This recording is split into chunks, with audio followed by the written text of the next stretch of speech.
Good evening and welcome to the 2019 Rhodes Internal Premier League final between the Royal Stags and the Platypuses. This is what we have been waiting for. It all comes down to this one match. The biggest party in cricket is coming to a close. I'm joined here today by the captains of the teams, Mr. Ryan Harley and Daniel Tooley, as well as our umpires for the day, Mr. Barry September and Brian Ngugi. Over to you, umpires, for the toss. Heads, tails, yeah? Okay. Ball in the air. Tails. Tails it is. Tails, which means the Platypuses are called correctly. Dan, what are you going to be doing? Oh, we're going to have a bat today. Great. Can you talk us through that decision as well as your team selections? I think it's just been working well for us, batting out first. You put runs on the board, and our bowlers have been very tight and clinical when it comes into saving some runs. And then in today, we've got Pies out, who bowled very well in the semi-final. In for Pies is Mark Webber, and then we've got Ross Daly out. In for Daly is Simon M. All right, cool. Thank you. Best of luck there. Good luck, Harley. Right, Ryan, just quickly, tough toss to lose. What would you have done if you'd won? To be honest, I didn't actually really know what I wanted to do. It's a bit of a different wicket today to the one we've been playing on, so it's a bit of an enigma. So I'm not too unhappy bowling first. Obviously going to try and keep it tight. Trying to restrict them to a decent total and then chase them down later on. And then just for us, Barlow and Jerry are out, and we've got Dumpies and Heyman's in. Brilliant. Best of luck here. Thanks, man. See you guys. There you go. The news from the middle is the Platypuses have won the toss and they will have a bat first in the 2019 Rhodes Internal League Premier League final. We will be back at 20 past the national anthems before the first ball is bowled at half past. Don't go away.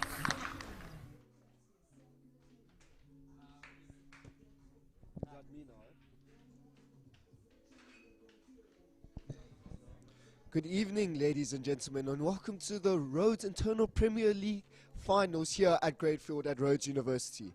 We would like to thank you so much for coming through. Today we are faced with a very tough final indeed. We have two very strong teams, the Platypuses, who ended the group stages second and won their semi-final match against the Hill Challengers that recently played in the third-fourth playoff game. And we have the Royal Stags, who came through to the final through a weather problem, to say the least, but well deserved as they finished top of the log during the group stages. So looking at the pitch today, having played on it earlier, I would say that there's not much in it. I'm expecting swing for the seam bowlers in the first 10 overs and a massive comeback in for the spin later on. If the spinners do their job and bowl on the spots, then we are expecting a good game. I believe anything above 120 is scoreable, chaseable, and the Platypuses, they'll do very well to get there. Just looking at the team here, we have Daniel Tooley and Sean McQuillan up top. Very good opening pair, both first team Rhodes players. We're expecting quite a good first opening partnership from them, but no need to stress, as they do have very heavy batting going down the order with the likes of Nick Zimmerman, Simon Webster, Daniel Scott, and Tim Westwood. Bowling wise, they do have the likes of Mike Skills, who I believe has 10 wickets in this RIPL tournament. Him, Jerry and Brad van Heerden, who's playing for the Royal Stags, are all locked in on 10 wickets, and I think Skills will be looking to further his wicket tally and keep the purple cap. They also have Tim Westwood and Buster, who both bowl very good leggies. Tim Westwood said he might dabble in some seam bowling today, but that's still to be determined. But looking at the Royal Stags today, they do have a couple of changes. They don't have their leading frontman Jerry Posthumous out today, but they have replaced him with Garvin Dumpies, who has actually been in the squad the whole tournament, but has not actually played a game. So this will be interesting to put him out for his first game in the finals. But looking at the squad, very good opening pair once again, Ryan Harley and Romario Fritz. Both very destructive batsmen and can seriously put on the runs, and to be honest, I think they wouldn't be scared to chase anything coming at them. Looking further down the order, they have Abner, a very good destructive batsman, and I think he'll be looking for some runs today. Further down, we're looking at number 6. We're looking at Luke Thompson, who recently scored a 75 off 50 round balls for the shoes last weekend at Carnival. I think he himself will be expecting another good batting performance and maybe even a late promotion up the order. We also have Bradley van Heerden, who can hold the bat, does back himself, but he has been struggling with runs. So let's see if he can come off today.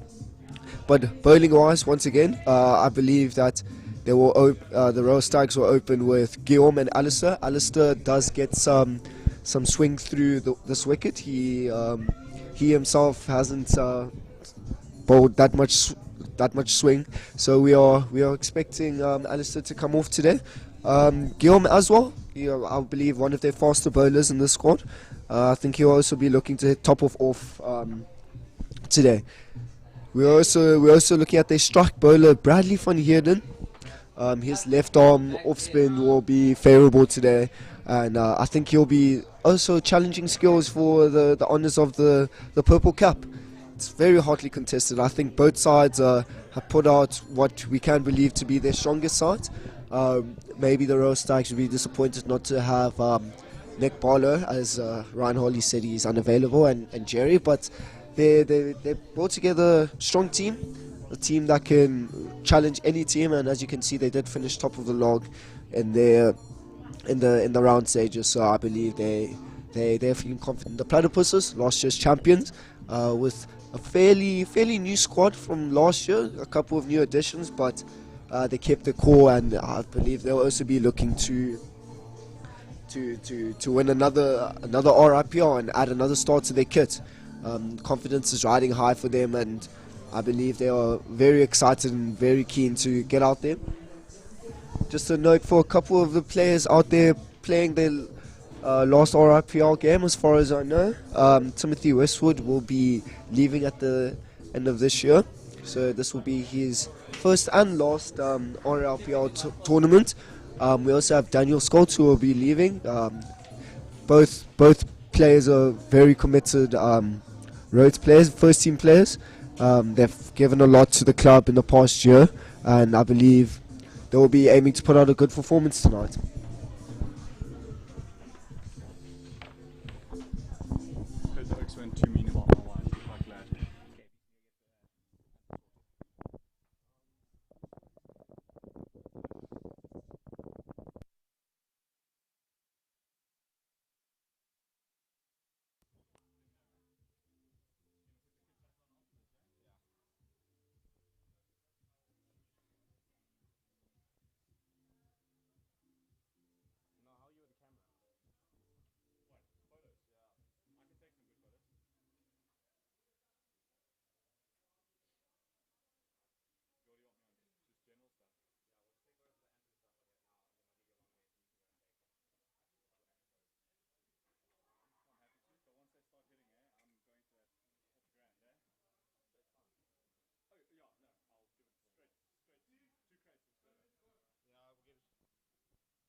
Yeah, so film them coming out there. Just right there.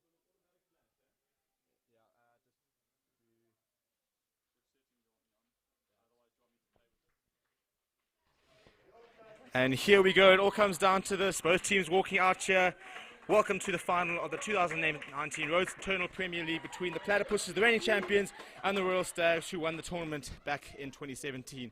Just the anthems to go, and then the action will be underway. It has been a blockbuster tournament, and we are hopeful that this match tonight is going to offer everything that tournament has all season. So here we go.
We are just 8 minutes away from the final. Reminder, the Platypuses won the toss and they will have a batch first. Royal Stags using just one match in the playoffs. It was the final, it was their last game day, having already won, topped the group. And so at this stage, the Royal Stags firm favourites. They beat the Platypuses quite convincingly in the group stages. And they'll definitely be looking to try and ensure that they enact that same performance there tonight.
And here we go. The umpires walking to the middle there. On the right-hand side, Mr. Barry September. On the left-hand side, Mr. Brian Ngugi. Barry September, a very experienced umpire within the lower Albany. He's umpired South African National Districts games. And he'll be adding plenty of experience in the middle there to officiate this very highly anticipated final. Both teams have showed some top-class cricket throughout the tournament, and we know that this is going to be a real nail-biter.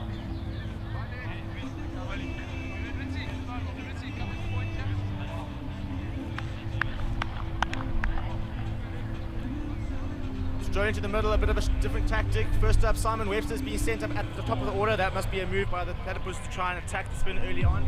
He's had a bit of a tough tournament so far, and they're hoping to try and better that so far. 36, an average of 18. He'll be trying to kick on. We know that he can find the boundary with ease if he gets in, and he'll definitely be hoping that he can come off tonight. And on the other end, joining him, the captain himself, Daniel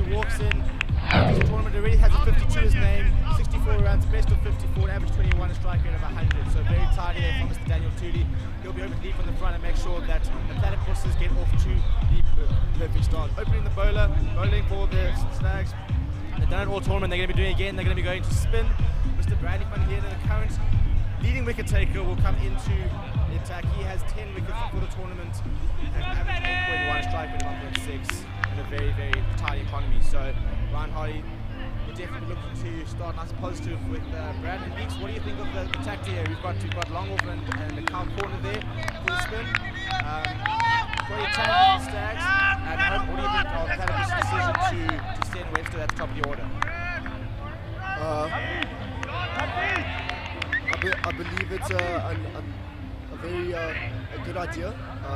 I think Simon can be quite destructive at the top of the order, and I believe that by giving Brad the first over, I think they're prompting the opening batting pair to attack our corner and on straight. But here comes Brad with the first ball of the final. Oh, and a solid front foot block there. Good first ball by Brad from here. This is a great start. Let's hope that he can continue this. Grab another wicket in this over. Here comes Brad in for his second ball on the first over. Oh, on the back foot there. Looks like it slides down. Slides down off the pad. That would be a single. Yes, umpire singles leg bias there.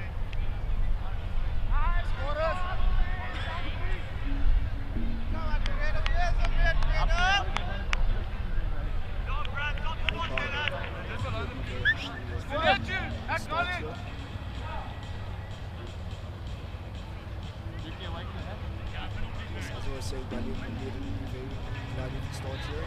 Just the darts and 1 run that will make I need the bounce here, Bradley! No boy!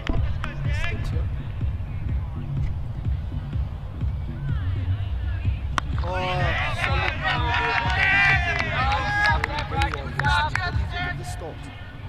Yeah, very tidy from Brad. I think if he starts well, you can very well see him bowl 4 in the trot as he comes in for his fourth delivery. Oh no, he bowled him! And that's it, Simon Webster goes straight down the pitch. Completely misjudged the flight there and he is off. That is the perfect start for the Royal Stags. Brilliant stuff from Simon, from Bradley van Heerden. Webster struggled all tournament and he has to go. Not the start the Platypuses would have wanted. Beeks, you got to say, fifth ball of the over, only 1 from it. You know, the biggest thing that the Platypuses need there was a good start, and this is the complete opposite of what they've gotten so far. I completely agree with you there, Steve. I think Brad just rushed to Simon's head and he was trying to look to improve his average for the tournament, and he just rushed into a shot and completely misjudged the flight of the ball, and he's very unlucky. Bradley van Heerden will be very glad with this first wicket. He will be on his own at the top for now as the leading wicket taker.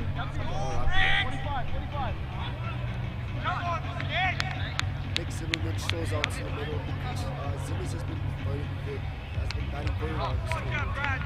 He scored a century against the Hill Challengers at Kenwood. It's just a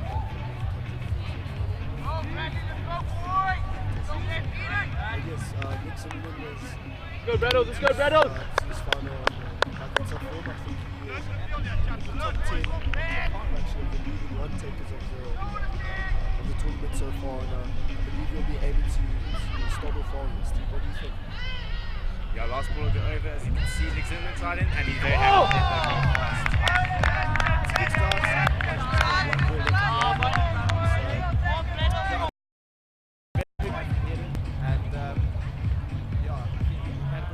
Consolidate a bit, 20 overs, as much as it's a short time, it's been to get yourself in. They are definitely running off.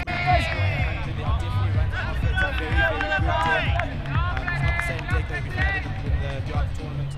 So a new deck today played pretty well. Walking onto the bat, there were some very big sixes being hit by Chris Matthews. So definitely runs on offer, and I think the best thing now will probably be just to knuckle down and try and see it out until the end of the power play. Yes, as we saw, AJ probably one of the best bowlers at Rhodes. He himself got hit very far by Chris Matthews. So the pace bowlers will struggle a bit on this pitch, and the spinners might find some coaches. But let's see how the Royal Stags continue here. Hopefully, they'll continue their fortunes and knock the Platypuses for low runs so they don't have a big chase on them. then just a big thank you to Tops and Spa, who are sponsoring this final day of cricket here at Great Field. It's been a brilliant tournament all throughout September and October, and we just like to say a big thank you to all the sponsors that have really come involved. This tournament does not happen with them. Big thanks to Tops and Spa, who are sponsoring the tournament. Cricket is alive and well in the lower LB, and we thank you for everybody for their support as Nelson de Block comes into Ball's first over. A bit of a wide slash there from Dan Tooley, and he's given us a wide to not the best start by Nelson de Block, who, despite being a seamer, is very sort of different type of seamer than you usually bowl. A lot of variations, not always the quickest, and yeah, it's proven to be very effective in the sort of slow tracks. But Deeks, what do you think as we go to the second ball? What do you think Ross going to have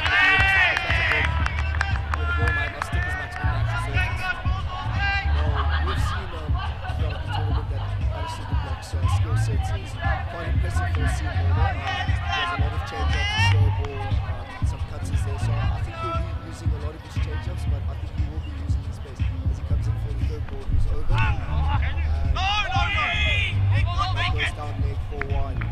It's not the best of starts here. He probably won't be happy with the start that he has here, but he knows that he can always come back. Just found some purchase in the pitches that he was using earlier in the tournament. It was flatter deck. I think he rushed a little bit, but with his skill set, I think he'll make a good comeback here. Comes in for his fourth ball, over. There's another one there. Just trying to get his rhythm, trying to get himself set. Great start. He just needs to bowl straight to his head and just back himself. What do you think Anderson needs to do here just to compensate? Well, I think the biggest thing is that the Platypuses are probably not going to look to attack so early after using that early wicket. So, right now, as it goes straight up, and there's a bit of backtracking, there's a bit of nucleation, and the catch is taken. And that is a Dan Tooley going there. Really no need for that shot, 4 for 1 under the pump here. Really 3 wides in the over.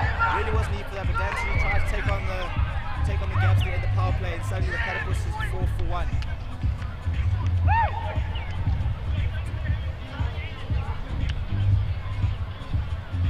Steve, I believe that's a very shot there. I believe in the power play overs, you do need to take advantage, try and get your boundaries, but at the same time you need to keep your wickets intact, as we saw in the third, fourth playoff earlier. And if you do lose wickets up top, then it can become a very difficult game. But luckily, the Platypuses do have batting all up to the 8th player. And I think they just need to keep their heads here and just focus on building partnerships, just keeping their heads and not attacking needlessly out there in the middle.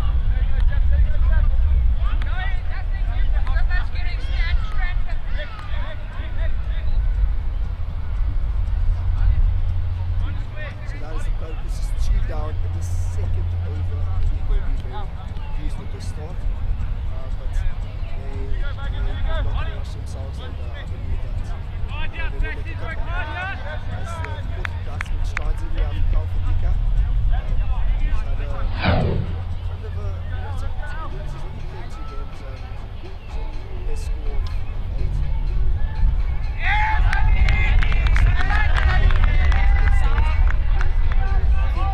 Besides the 3 wides in this over, I'm still quite pleased with the start of getting another wicket here.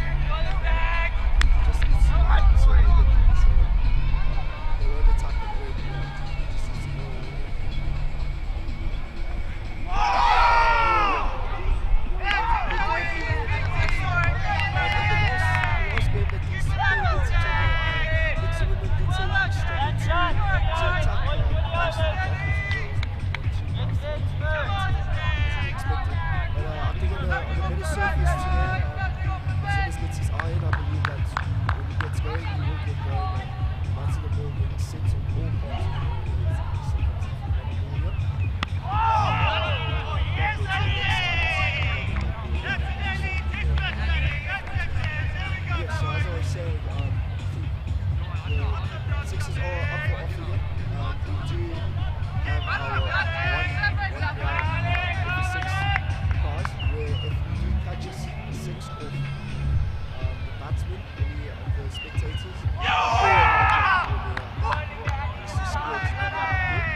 usually have 1,000 the crowd, and today will be out to the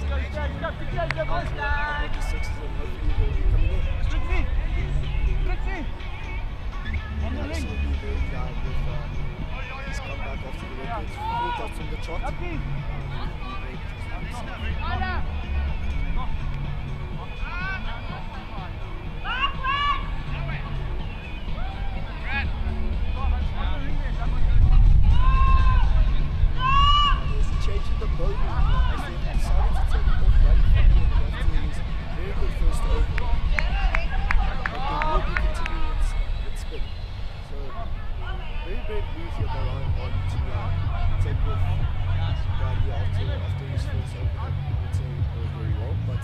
Spenders always wins on this pitch, and I believe he backs his bowlers, and the bowler will find success here.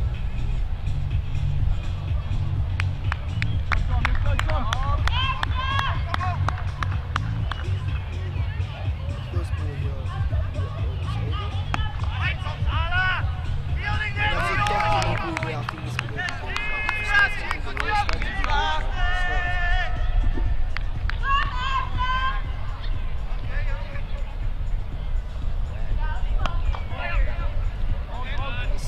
think this could be very important factor running into the rest of the innings.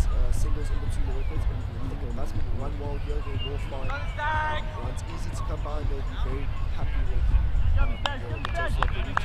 Steve, any batting suggestions here for the Platypuses? I think they has to continue watching the past the biggest thing here is to first of all realise that this is 2020. A run and ball here gets you to 120. Earlier we did see the ball chase down 130 very quickly thanks to a terrific innings by Chris Matthews, but we haven't seen a lot of scores here much more than sort of 130, 140, so 120 is very defendable.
There are definitely, rotate the strikers that overcomes to an end there. The Platypuses very sort of pairs composed of 12 and 2. These are the two batsmen who's come off. We saw Van Niekerk play a brilliant innings on Tuesday to win the to really put the Platypuses in the game.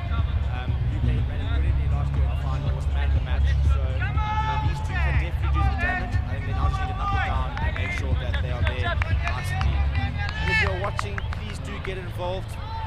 Drop us a comment on the Facebook and on the live stream, as well on Twitter using the hashtag RIPL11. Send us your tweets and stuff through, and we will display them over here on the stream. Let us know where you're watching. Let us know who you are backing as Alistair Block starts his second over. There we go, nice and patient from Nick Zimmerman, who's not in a rush. And sorry, Kalpniku rather. And I think that's the approach. You got to weather the storm. You got to try and make sure that you see the ball. It's underlies. There might be a bit of dew later, so it's important that because they are going to set it as score first, that they do knuckle down and get some runs on the board. As Alistair the Block comes in for his second delivery, kind of a rush shot there. That's another dot there. Good fielding by the Royal Stags. Yes, Alistair will be looking to continue his great start here. I think just to cut down the wides. He's bowling very well. He's bowled well throughout the whole tournament, and we just need to continue with his bowling. Ooh! As the batsman dances down the crease, we have another dot ball here by Alistair de Block. I think he'll be very glad with his comeback in this over. 3 dots in a row. I think this is exactly what he's looking for. I think as well some pushes in the pitch for him. He'll be probably looking for a wicket here. And as he bowls 4th ball, another dot there by Alistair de Block. I think he is very glad. And I think the batsmen are struggling today to pick him out, as they have been throughout the whole tournament. I think if they just be patient, wait for the bad ball, or even just nick it down for some runs on the outfield, they will get less frustrated by him and less pressure to score runs, because that is a very important factor. As Ali comes in for his 5th ball of the over. Oh, a missed drive there. Alistair de Block is bowling very well here. You'll be very glad with his start. And look, at the moment, Platypuses will not be very happy with the start here. They're going at a current run rate of 3 and over. They will be looking to accelerate it, but I think a signal there from the batsman not to necessarily take on the bowler, as it's his final ball here, and Alistair comes in. Dot ball there by Alistair de Block. A maiden over there by Alistair. I think he'll be very glad with his start. This is a great comeback by him, and I think he must just continue to bowl on the spot and just keep his head up and not to rush into anything. Steve, what do you think of the start here by the Royal Stags? Yeah, a very solid start from the Stags as Adam Ramsden gets involved. He's backing the Platypuses. We remind you, please do, if you are watching, wherever you are, tell us where you're watching. Let us know who you're backing. Let us know what you think of the start at the moment. A good crowd is starting to pull in. I think we are in for a very, very good evening of cricket. And yeah, as we see Guillaume Brewer come into the attack. Now, this is a very interesting decision. You know, he is a man that is sometimes struggle with his length, especially on the great field. And I think Ryan is probably recognising a little bit of carry, a little bit of pace, and thinks that he can probably cash in with a bit of a seamer. And yeah, one of the quicker bowlers in the area, and if he can get it up, he really is a dangerous bowler to face.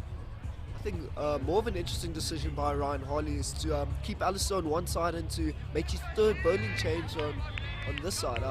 I don't know if this is to get into the batsman's head, or if this is just a plan that he's worked out, seeing that he's watched the pitch and he's seen that it is there is something there for the batsman. But let's see how Guillaume starts his over. And that is a wide there by Guillaume. I don't think he'll be very glad with his start there. But Steve, I think, you know, as most fast bowlers, they do start with a bit of a loosener there, and they do tend to make a comeback later on in their overs, as we saw with Alistair later on. But yes, as Guillaume comes in for his next ball, as he bowls it down leg, and the batsmen go down for a single or for leg bound.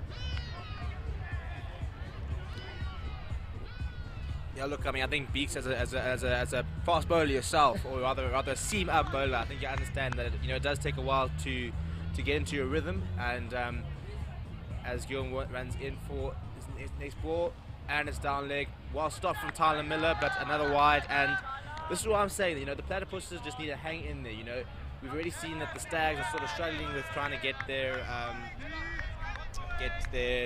find their rhythm with the bowling, and I mean, Guillaume has just gone there for 2 wide so far. So, you know, already that's 2 from the over. You know, you probably want to go at 5 and over in the early stages, and then push it up to sort of closer to 7 and 8. So, you know, in the power play, and there we go, and it's down there as Barry September signals to the side here, wide from there. So that's 3 wides already. So you get 2 singles off this.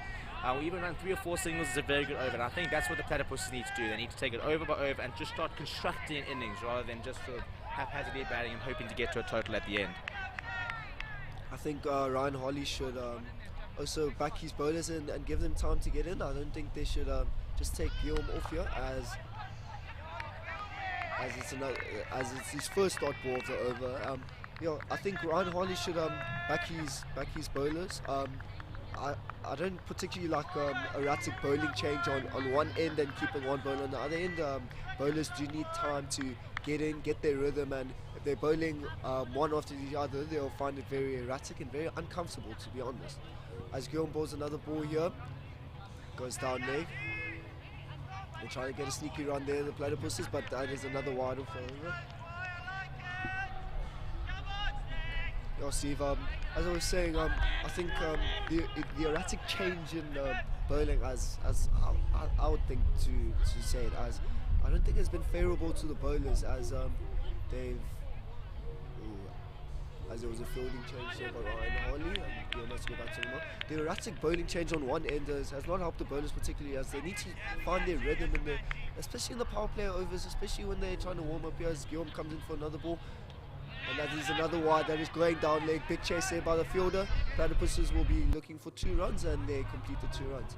So it's, as you can see, it's not helping Guillaume at the moment. I think he's put his head down. He's getting a bit fidgety, and he's stressing himself here. Steve, what do you think? What do you think Ryan Harley or even just his fellow fielders need to say to just calm Guillaume? Yeah, look, as Guillaume runs in again for what's not been a very good over. Ooh, puts him on the pad, but well done leg, and they scamper through for a quick leg by. So a good over for the Platypuses, you know. Suddenly, you know, moving on to close to over 20. You know, 6 wides, not a good over so far from Guillaume, and the Platypuses cashing in. And I think you're very right. You know, we've had bowlers changing quite a lot from the one end. The thinking, I suppose, is that it's still the power play. You're trying to unsettle the batsman, trying to not even get used to the pace of the ball. You know, you had Bradford here in his left arm orthodox. We've then seen an off spin, and now we've got a right arm. So we've seen 3 different actions from the one end. But I must admit, I think in the power play, I think, you know, at least to give somebody two overs at a time. You know, if they're still not finding their rhythm, but you know, I definitely think, for example, you're not going to see Guillaume bowl another over after he struggled, and as it goes down, and unfortunately this is just becoming a bit childish from Guillaume. He is a lot better than this. He had a very good pineapple week. We know he can bowl, but really just maybe struggling with the left hand right hand combination, and yeah, unfortunately he's turning out to be very expensive over here. Yes, I do think Guillaume does need to keep his head. I think he needs to just focus on his bowling, and that's a dot there by Guillaume. Yes, Steve, I agree with you. It's just as a bowler myself, I wouldn't be too happy if my captain took me off after bowling a great over and just putting in another batsman, another bowler on the other end. I would like to continue my rhythm. I would like to try put my hand up for the team and bag a few wickets. As a batsman comes dancing down the crease, and you'll get a single here. And Steve, as you were saying, all the Platypuses needed to do is be patient, focus on attacking the bad balls, and as you can see, 7 wides from the over, 3 singles, and you know the scores are really looking a whole lot better. They're 25 for 2 as Guillaume comes in for another ball for his over. As that ball goes down leg for another wide. Steve, what do you think Guillaume needs to do here just to calm himself and just make a comeback here, and you know, just to see out his over? Look, right now he just needs to finish it, to be honest. I think he's really struggled with trying to find the pace of the ball, trying to see how the wicket's playing, and Zimmerman just flicks it down, and that is a massive over. As you can see, we are on to the second row of the scoreboard. Unfortunately, there wasn't space on the scoreboard to put the entire over in, which unfortunately shows 8 wides off the over, 1 leg by, 2 singles, and massively 12 runs from the over. That is a big help to the Platypuses. And suddenly 27 for 2 after 5 overs, going at over 5 and over. A massive over there in the scheme of the game. And unfortunately, I think you're going to see Ryan pull him quite quickly as Alistair de Block lines up to bowl his 3rd over. So bowling changes. We're now going to have the end of the power play after this. He's already used Marco Loads for 1. He's used Bradford here. I don't think we're going to see Guillaume again anytime soon. You know, start looking at the bowling changes. Unfortunately, I think Ryan Harley was bemoaning the lack of Jerry Posthumous today, who has taken 10 wickets, and yeah, at the moment, just Alistair needs to have a good comeback over here. You know, you've got Pandiko 7 of 16, Zimmerman 2 of 8. Not going particularly quickly, but thanks to those wides, not sitting in the worst position last over the power play. I reckon Zimmerman could be trying and pierce the gap a bit, trying to up the run rate. There's no fielders behind the keeper, so not backing him to be bowling anything down leg or anything too wide. And yeah, good start there, bit of a play and miss from Zimmerman. And yeah, for the biggest thing for the Platypuses now is just to consolidate, get 10 overs out of wicket. You know, start eyeing out the bowlers. You know, there isn't too many bowling options here. They don't have as many as they would like. So possibly just try and bat through the next sort of big period, because I think you're going to see Mark and Lotes and Brad Van Heerden probably operate from both ends, which will probably be a difficult period to negotiate. So just knock it around, go at 6 and over, wait for either Gilm to come back, potentially Ryan Harley's a new bowling change, and then look to take the super over and really go after them. I think quite a struggle here for, as I was saying earlier, Nick Zimmerman here has really struggled to try hit Alistair. As he finally gets a couple of runs here against Alistair. So that will be 2 runs there, potentially 3. And he gets 3 runs here. Steve, Zimmers is he particularly doesn't like running between the wickets, but he ran 3, and I think he'll be happy to finally hit Alistair off here. He's been struggling, especially in their last game, and look, I think he'll be looking for just to block out the rest of the over and get it over and done with. Oh, as he comes down the pitch there, and he'll run one quickly onto Madon there. So, yeah, look, Zimmerman's never been the fast between the wickets. A good caller, he was involved in the round on Tuesday where Jan Trudy was run out, which was a big turning point for the Hill Challengers, who were a bit under the pump, but a good IBW from the Lairds, who compounded by that run out, really sort of set them up for what was a decent, probably below par score. And yeah, you can see Zimmerman just frustrated at the lack of pace on offer there. He is somebody that likes the ball coming on, and the Stags know him very well. Obviously, a lot of these guys played together, Alistair and Zimmerman both on the 2018 University Sports South Africa tour. They know how each other play, and yeah, Zimmerman, the biggest thing is Zimmerman's got a good head on the shoulders. We've seen his performances, particularly in Pineapple Week, where he almost single-handedly won Salem in the 2018 title. He needs to remain nice and patient here, as another one evades the outside of his bat. The last over was good. They've already gone 4 of this over, as the over comes to an end. Not the worst over. That is the end of the power play, which means they're going to spread the field, and now is the time where Zimmerman really needs to start running between the wickets, and they're going to have to start really rotating strike very well. Steve, I believe the Platypuses have also made a very good comeback here, where they started, I believe, the first 2 or 3 overs going at 3 and over, and now they've picked it up back to 5, and as we said, they just needed to be patient, wait for the bad balls to come, and I think let's see what they can do for the rest of this game. Yeah, so as you saw about there, big shout out there from for the Platypuses, who do seem to be the favoured team here in terms of the support. The stands really are filling up very nicely over here. We've got a great crowd in, and I'm seeing a lot of pink over there. I'm not seeing too much in the way of Stag support in terms of the colours, but I suppose it's difficult to see because the pink is obviously the standout colour. But yeah, a decent crowd in here. The weather's playing its ball. We've got no rain forecast in the area. We should have non-interruption cricket, as we have a new bowler into the attack. This is Garvin Dumpy. He's playing in just his first match of the season, so not entirely sure how he's going to bowl. We've been told he has got a very nice and very smooth action, and yeah, it'll be interesting to see how he bowls. First up here, Karl van Niekerk, on the man on strike. If we're looking at it, we've got a fine leg is on the boundary, we have a deep square, we have a deep mid-wicket, long off is on, as well as a sweeper. Good shot, well play, and he puts it out there to mid-off and takes Campus for the single. So, yeah, as I say, I think this is now the time for them to regulate the match. They need to set the tempo. If they need to slow it down, they need to run the quick singles. The biggest thing is not let the new bowlers settle. They've now got 2 fairly set batsmen who've been in there for about 4 overs each. Now's the time to really start settling in and look to try and upping the run rate. Oh, and he goes up the top, he'll land in the gap, and he'll scamper through for a single. Fairly safe shot there. Mark and Lotes on the boundary, safe pair of hands. They're not going to be coming too quick. And yeah, look, if you can do that 6 balls for 6, that's 18 runs in 3 overs, which is not terrible. And then get into the super over where you can then try and really cash in.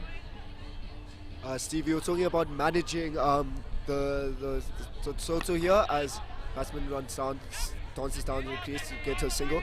But Steve, you're talking about managing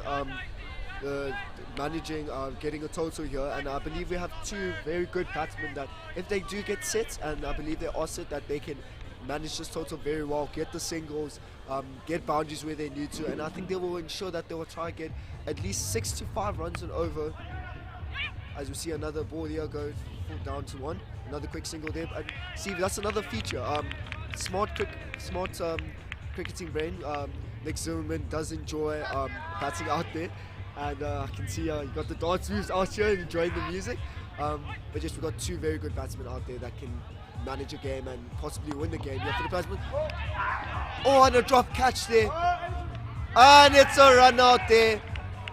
Abner makes up for his drop catch, and he gets a wicket. Steve, what do you think happened there? The batsman kind of just lost his head and was just rushing to get to the other side without consulting his batsman on the non-strikers. Yeah, very poor from Carl van Niekerk. He is much better than that.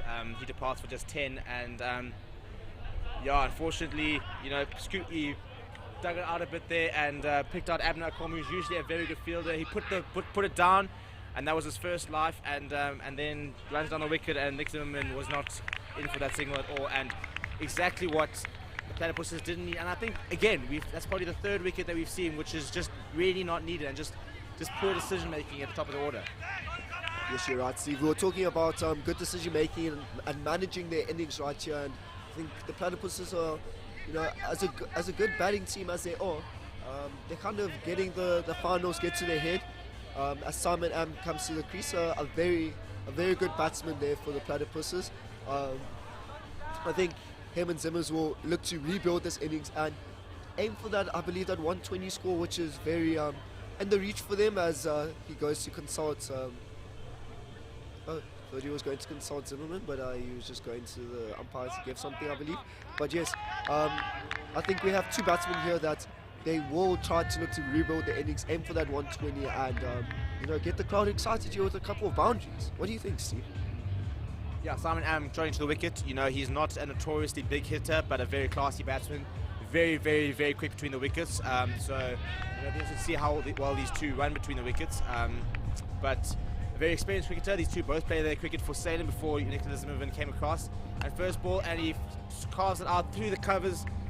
A big dive in there from, it looks like Bradley van Heerden, and Simon Am off the strike immediately, and he'll take the strike for the next ball. So a decent over from Garvin Dumpies. Unfortunately, as I said, you know, there was 5 singles and a wicket. So just poor cricket from the Platypuses when they didn't need to. You know, I think if Carl van Niekerk had just not taken that run, been a bit safer with the calling, then they would have been in a bit of a better situation.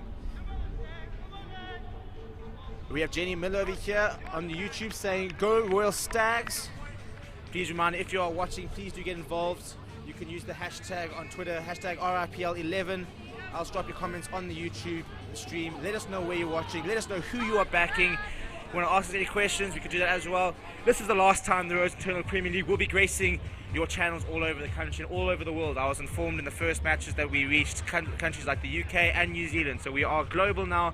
It has been a brilliant tournament, and yeah, let's just hope that this game sort of lives up to the expectation that we really wanted to.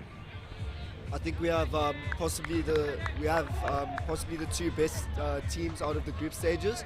The Platypuses, as we said, last year's champions, they will be looking to retain the title, and the Royal Stags competitors, as I believe that is Luke Thompson, who recently featured for the Shoes this weekend, and I must say had a very good batting performance. His bowling was probably not where he wanted it to, but he does believe that he's a good bowler, as goes straight down the ground for 1 run. Steve, we've seen Luke throughout the tournament, and we've seen that, you know, he can put up a performance. We've roped him into Shoes. We can see that he is a classy cricketer, I must say. He does bat very well, especially against possibly, you know, the part-time bowlers. He can hit a ball, and I believe he'll try bowl himself very well here as he comes in for another ball. That goes down leg. Yeah, Luke will be very happy with the start here. 1 in the dot. He played at Carnival this past weekend, this Sunday, and he opened the bowling actually in his second official Shoes game. And you know, he wasn't too bad. I don't think he'll be too happy with himself. Steve, what do you think the future holds for young Luke Thompson, first year? Well, speaking from the point of the ball as Zimmerman goes, and he'll should find the boundary there. We've got Gilm motoring afterwards. It is a big chase, long boundary up, then he will chase that down and give it inside. Let's come to the 2. Yeah, look, Luke Thompson, I think we saw on Sunday at Carnival for the Road Shoes, a very, very good cricketer. Youngster, he took a gap year. He's now in just first year, so he has a minimum of 3 years left at Rhodes. He's already said that he wants to join the Rhodes Cricket Club on a full-time basis. You know, he's already put his hat into the youth squad selection with a fantastic innings. I think what we're seeing is a very good cricketer, a very relaxed individual, and I think he's going to be somebody that's going to become a big part of not only the Shrews but Rose cricket in general in the coming years. As Luke comes in for his 4th delivery of the over. Well negotiated there by Zimmers. Yes, Steve. As I've actually played with Luke some hockey, as he does play first team for Rhodes. He has a very good eye, very athletic. He'll be a very good fielder, and I think you'll enjoy playing for the Rhodes Cricket Club, as most people do that joined. As you remember, I was not a part of the club last year, and I was roped in, and and a wide there by Luke. I don't think he'll be happy with that, as we have some overthrows here. There'll be 2 runs there plus a wide. I myself was not a part of the club last year, and I got roped in by Jason Vermeer, my fellow teammate at the Kawi Heat. He roped me in for 2 games last year of the RIPL, and I was basically stuck, and I've loved every moment of it. I think cricket is growing in this varsity, and I think, you know, if you do attend this varsity and you're looking for a great club to join and a competitive club to join, I think you should join the Royal Cricket Club. As Luke beats the outside edge.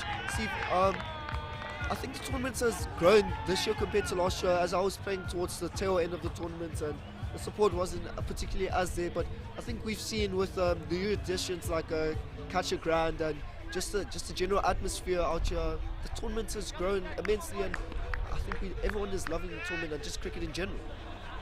Yeah, look, I think what we have announced this year is that cricket is back in a very big way at this university, which is so good to see. You know, I think we've seen a very big growth of rugby. Oh, there's a scramble through, a bit of miscommunication there. Ryan Harley and Abner Kwam almost colliding there, and they get duped for the signal. And yeah, as we see, a good crowd rolling in, people still coming in. I'm seeing a lot of pink around here. A lot of people really are coming out, and yeah, you know, I just think it's just so good to see not only so many people playing the games. I mean, we're up to more teams. We had almost 100 players involved. We've had over 100 players involved in the tournament so far, but the spectators are coming, and that is what we want. We want to take cricket to the rest of the university, you know. And if anybody needs incentive to come out, then here it is. Catch a Grand. If you're a spectator and you take a one-handed catch, you will win a share of 1,000 Rand. What will happen is that 1,000 Rand will be distributed to the amount of people that have taken it. Daniel Scholz, who was playing this game, was a spectator in the previous game and put 1,000 Rand down, which means that 1,000 Rand is still the prize. So what we're saying is that if you're around Rhodes, head down here, get your one-handed mitts out, take some grabbers, put some dives in, get yourself 1,000 Rand. And yeah, how's that for a way to get to the runs? On the 11th of October, we know some people aren't very good at budgeting and are already a bit short, so 1,000 Rand in the pocket. There are definitely worse ways to spend your Friday night here at Great Field. Well, Steve, this is cricket's biggest party, and I believe Rhodes University Sports' biggest party, as an event like this has not been held, as Martin Loads, the off-spinner, does come back in from one end. Yes, this is Rhodes University Sports' biggest party, and an event like this has not been held for any other sport, and I think everybody has enjoyed it. As a quick single here has been taken, you're very good running there by the batsman. I think the crowd has enjoyed every moment of this tournament. I think every player has enjoyed it, and we're just hoping for another great game here. As Mr. Loads comes in for his third ball.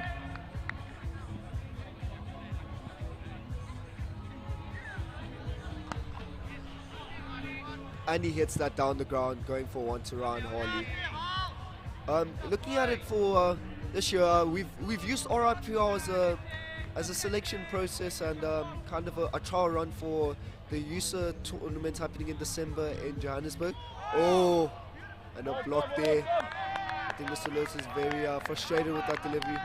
But we are using this year's tournament as a selection-based process for the USA tournament happening at the end of the year.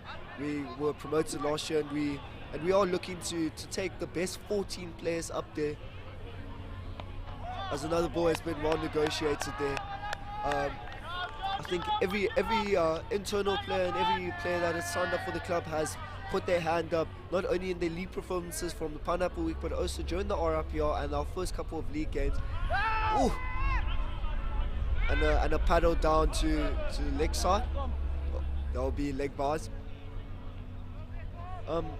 But yes, that is the end of the over, and only 3 runs from the over. Still going at 5 and over. I think the Platypuses will be satisfied as they're coming into the 10th over. But yes, we've had the likes of Timothy Westwood, who hadn't originally signed up for the club, come and play a couple of shoes games, got promoted straight up to first team, and he's put his hats in for the USA Cricket Tournament this year. I think we have a lot of competition in terms of batting and our bowling, and as Steve and I are the manager and assistant manager for this for the first team going up to Johannesburg, I think we're very excited in terms of selection spoils here. What do you think, Steve, of just the quality of cricket from internal players coming into the league and just road students in general? Yeah, 100%. I think the quality of cricketers we have from what we had a year ago is just chalk and cheese, really. We had a very good intake of first years last year. When you think of the likes of Injabulo Shabalala, who was the USA player of the tournament back in December last year, David Blenkinsthorpe straight out of Coke Week in 2017 for the Mpumalanga Titans, really stepping up. Your likes of Matthew Manar, who's now the first team regular keeper this year. Also some more good first years. We had Brian and Ngugi coming in, opening the bowling for Rhodes first team. So a really good intake, something like Luke Thompson over here, I think the biggest example, the biggest sort of earmark to the reason that Rhodes cricket is growing is the like of Nicholas Zimmerman, who went from Salem Cricket Club, who won the Pineapple Week. He has basically left, not necessarily left, but he has decided that he will be playing for Rhodes during the Rhodes season because he believes in the project. I think we've been very lucky with the intake we've had in the last couple of years. And Rhodes cricket is suddenly in a very, very good place. In 2 years ago we got relegated from the USA B section, where we sent a very subpar team which didn't really represent what we had to offer. Last year we sent a very strong team to the USA C section where they cleaned up, and this year, against the likes of University of Free State, Wits University, some very big teams, we are very, very excited to see how we measure up as Luke Thompson comes in for his 4th delivery and Zimmerman plays it down. I think a slow innings here by Nick Zimmerman, we know he can catch up, and I think he's got to be thinking that it's almost time to pull the trigger. Halfway through the innings, sitting at 48, very precarious, not bad, 48 for 3, he's done well to consolidate. They're going to be looking at the 120, 130 mark, especially with Mario Fritz and Ryan Harley at the top of the order, very destructive batsmen. So probably another over or 2, and then they definitely have to start looking to try and cash in and try and find that boundary. I think Zimmerman is just looking for the right time to explode. I think he's just still adjusting to the pitch. As we know, this is a new deck actually that we haven't played on yet. Only the 3rd, 4th playoff that happened earlier was the first game played on this pitch, and I think once Nick Zimmerman sets himself in, he will be looking to explode and just take the Platypuses to a 120 mark. As another dot ball there by Luke Thompson. Yes, he will be looking to take the Platypuses as Daniel Thuli, the captain, is sending down water to the batsman, and I think he will be also sending down a message. Steve, what do you think the message he will be sending will be? Look, if I was in this situation, I think my message for him would be just to keep doing what they're doing. Take it deep, take it as far as possible. Don't do anything stupid, and just keep doing it. And as you've been saying, please do send in your tweets over here. We've got one from Daryl Godley, who says, "Come Platties, unlucky for Nico got his Neil. The missus must have moved to town that you're booking out so early. Enjoying the game from Vancouver."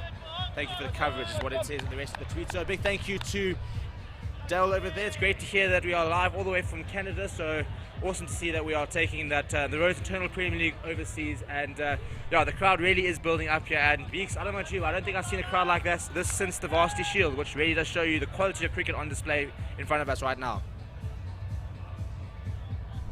As a negotiated ball there, as the batsman take a quick single. Very good running in between the wickets there by Nick Zimmerman.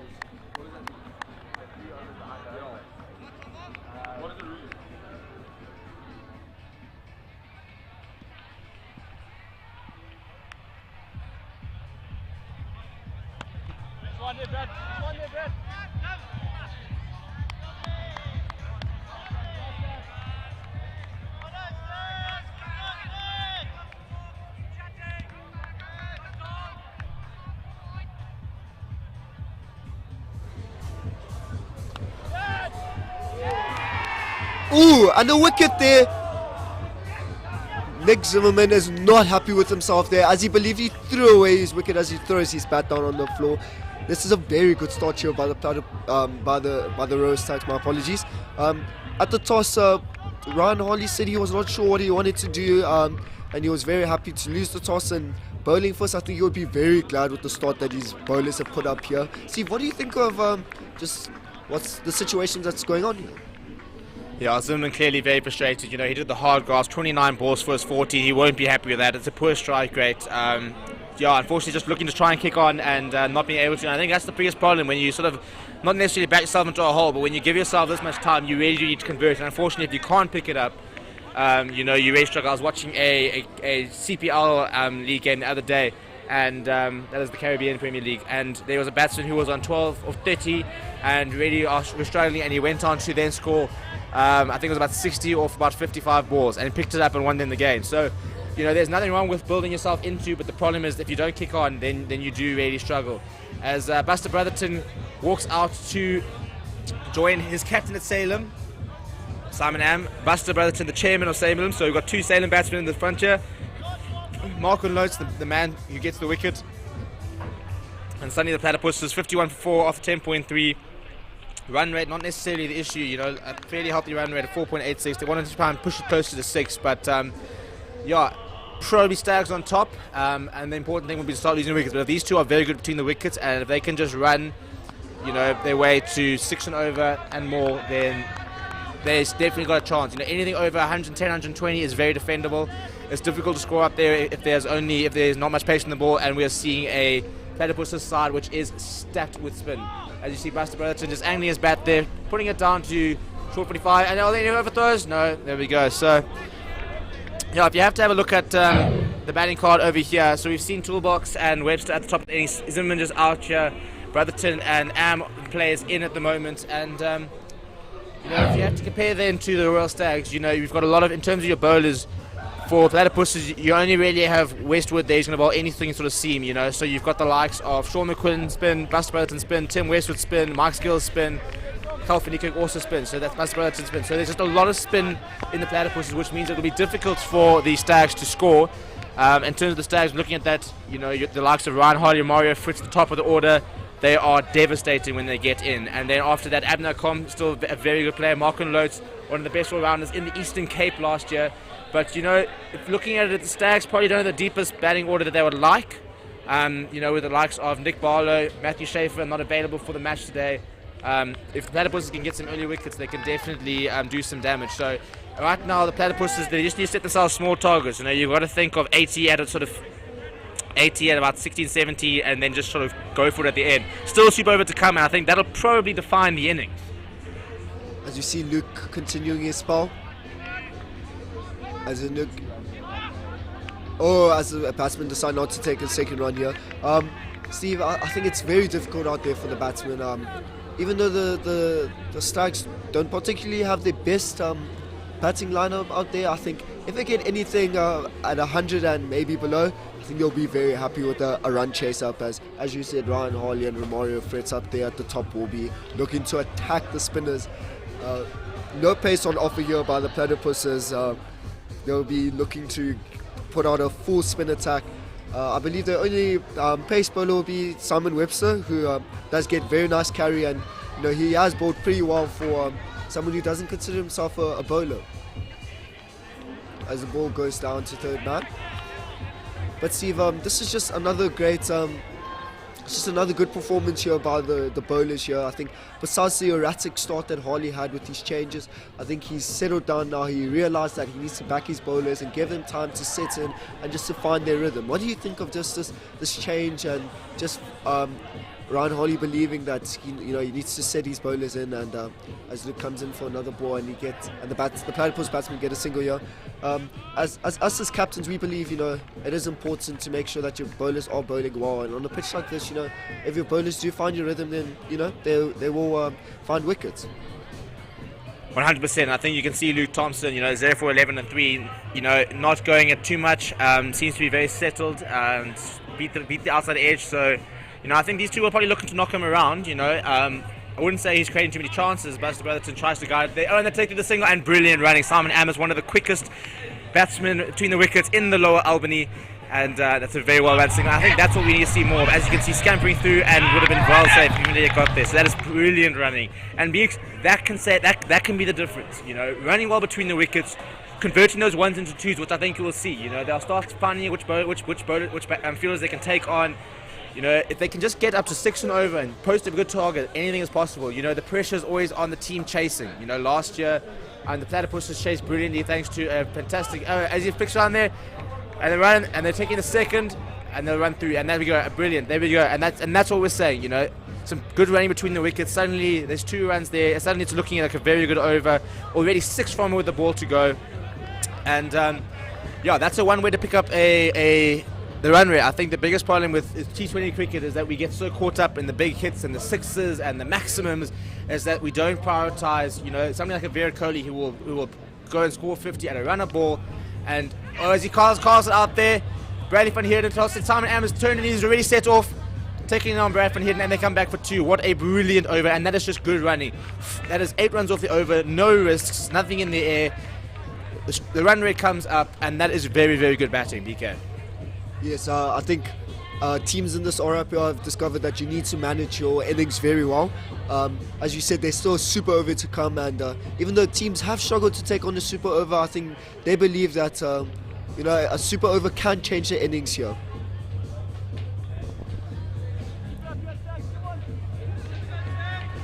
Yes, some teams have struggled to take the super over here, as Mr. Lutz continues his spell. He's bowling very nicely, and this will be his last over. Let's see if he can get another wicket here, as he comes in for his first ball. Oh, I think the batsman tried to get a hack there. Buster tried to get a hack in there, but it lands very safe in the field, and a single there. I think rotating strike will be of importance for the Platypuses here, as they do have the left-right hand combination, which does, as a bowler myself, does frustrate the bowler, as we need to adjust to our lengths and adjust to this is the bowling plans. Oh, as a quick single trying to be taken there, and Abner does mess up a bit there, but I think the Platypuses batsman was Buster was safe in. As the third ball's coming in. Ooh, that goes down the ground, and I believe that is safe. That is very good fielding there by the bowler. Normally spinners do struggle a bit to get the ball down on the ground when it's hit straight to them. Normally they let it through down to the fielders on the long boundaries. But oh, that is a great shot there. Very inventive thinking there by Mr. Simon Ammer. I believe that was a switch hit there. Kind of reminiscent of what we saw in last year's final with David Beckensthorpe. I think this is the nature of T20. Kind of different, unorthodox batting to say the least, and you know it will be good to excite the crowd here. I think the crowd enjoys these little moments, and the Platypuses will just be looking to go on here. This is a really good start to the over. 5 runs offered with 2 balls left. Oh! That is another wicket there.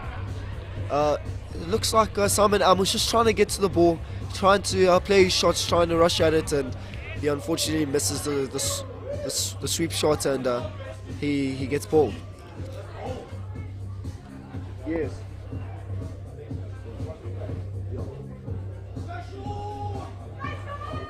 I think the Platypuses will not be very satisfied with their start here, but they do have the first team opening batsman, Sean McQuillan, coming in. Sean is a very classy batsman. When he gets his eye in, he can be very destructive, and I think the Platypuses will need this rebuild, as they are only 66. They've only scored 66 runs in the 13th over. My apologies, and you know, I think they need to start kicking on here. They need to start backing themselves, and you know, just looking for the big hits. I think there's been a serious lack of boundaries, especially in the T20. You do look for boundaries coming in, and you know, it's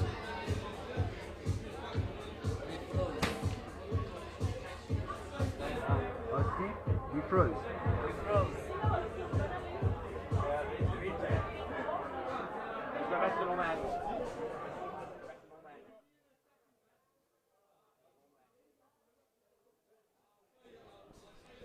A dot ball there. Quick single taken by Sean McQuillan.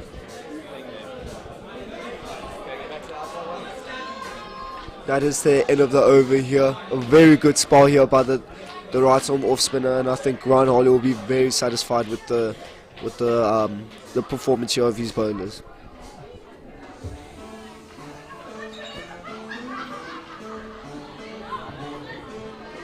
As we can see, Bradley van Heerden warming up here on the boundary. He'll be looking to come back and finish his 3 overs. Quite good planning there by Ryan Harley to keep him till the end. He will be, Bradley van Heerden will be looking to grab a couple of wickets towards the back end of the innings. He will be hungry for it, and let's see if the bowlers can tick on here. There will be another bowling change. It looks like the captain himself, Ryan Harley, will be coming in. There's always a thing about captains coming in to bowl themselves, but I think under the conditions that we have out here, spin is favourable, and Ryan, he's not terrible at off spin. He does rate himself as a very good bowler, and he will be coming in for his first ball here. Platypuses batsman getting very hesitant there, rushing for the singles there. I think they're trying to push really hard, trying to make up the runs. It's currently 67 for 5 in the 13th over. I think they themselves are getting very frustrated with the scoring here. As the ball goes through the field, the Platypuses will be going for 2. And that is 4 runs there by the batsman. They will be looking to attack Ryan Harley there, who, even though got off to a good start with the first ball, that was a dot, he will be looking on, the batsman will be looking on to kick on here.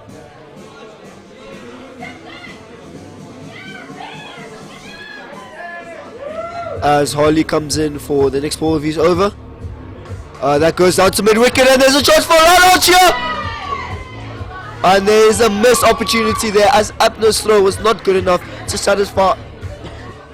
My apologies there, to satisfy Harley's attempt to grab it and for the attempted run out. Harley will continue his spell here. Oh, and a parrow there by the batsman. An unlucky attempt there by Buster Butterton. He will be looking to take the scoreboard and try to capitalise on this over. Oh, and hesitation there by Buster.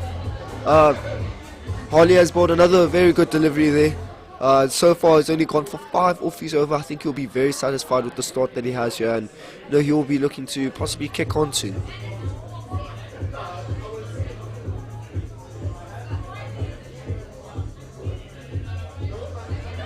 As Harley comes in for the last ball of his over, bangs it in, the attempt of guard, and that is the end of the over, and only 5 runs from it. Going into par, I believe, with the current run rate, 5 and over, but I think the Platypuses, we have only scored 4 boundaries, with 4 fours with no 6s this innings. They'll be very frustrated with what they have here, and they'll be looking to kick on and hopefully continue their innings and possibly get a very good total to bowl at. My apologies. As Bradley van Heerden comes in, he has 3 overs left. With 6 overs left in the innings, I believe he will bowl out to the end, and possibly another bowler coming in on the other side to complement him, and hopefully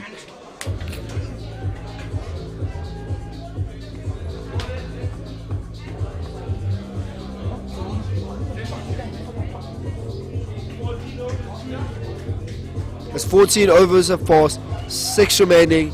There will be the Platypuses will be looking to capitalize on the remaining overs. As Brad starts very well here with a dot ball. The Platypuses are very excited there to try and get the singles there. They are pushing hard there as Bradley continues his over. Another dot there by Bradley van Heerden. This is a very good start to his over. He is currently 1 for 1 in 1.2 overs. I believe he'll be very happy with his start here as he continues for his 3rd ball. And that is a miss hit there. Personally, myself facing Bradley van Heerden in the last group stage game, he's not an easy batsman an easy bowler to face against. As it's glided down, the Platypuses will be looking for 2 runs and they only get 1. He bowls very good tidy overs. He has very good change-ups in terms of speed and delivery, and I believe he'll be looking for more wickets just to extend his lead at the top of the very good grab there by Bradley van Heerden, but he goes down injured. I think there is cause for concern there for Royal Stags, but I think that is a top wicket there by Bradley van Heerden. He'll be very glad with his 2nd wicket of the game. As I believe that is Buster Brotherton going out. He'll be very frustrated with himself as he only scored 5 of 10 deliveries, and the Royal Stags will be very glad with what they have here.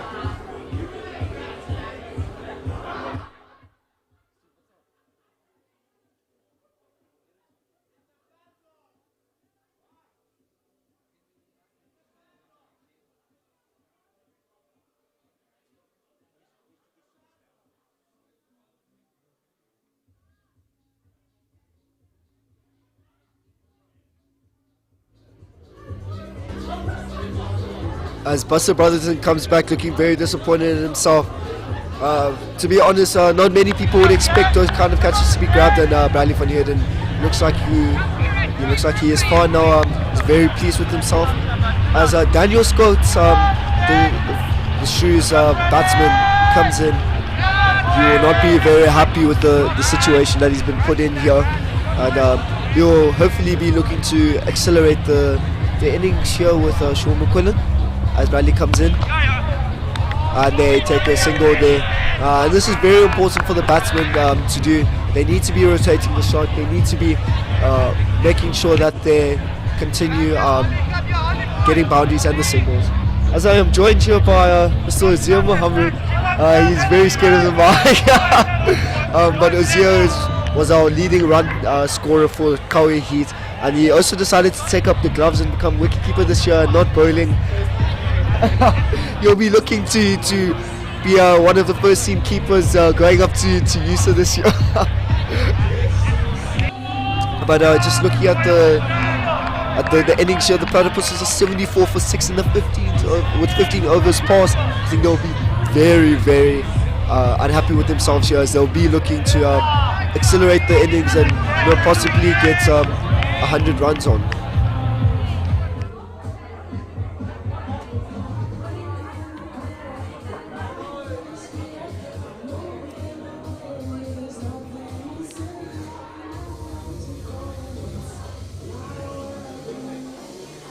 As Daniel Scots gets himself set on one end, it will be Ryan Harley continuing his spell.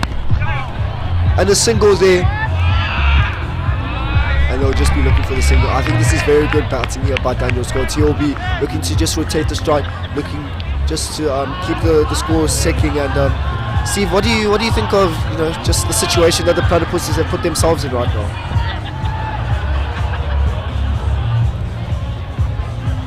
As Steve is busy here with the live stream work here, he's the man that can do everything. Mr. Stephen Pettit, the cricket chairman. We love you, Steve. Thank you for everything in this tournament. As Harley continues over here, the second ball, and Sean McQuillan goes for a big heave there, and I believe that is a six. This is exactly what the Platypuses needed. Boundaries, boundaries, boundaries, and this could be a very good start to an onslaught, as to say. That was the third ball of the over, and this is so far 7 of the over, which has been very good as they will look to accelerate their innings here.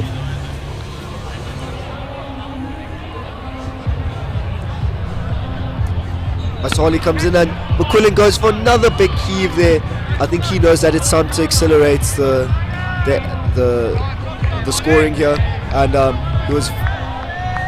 he goes to the middle here and he has a little talk to Daniel Scots. I think they're talking about taking the singles and just looking to improve their scoring rate here. as Ryan Harley comes in with 2 balls remaining off his over.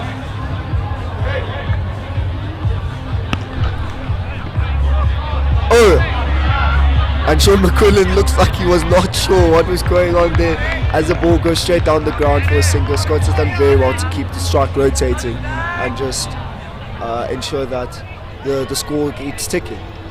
As Ryan Harley approaches the final ball of his second over.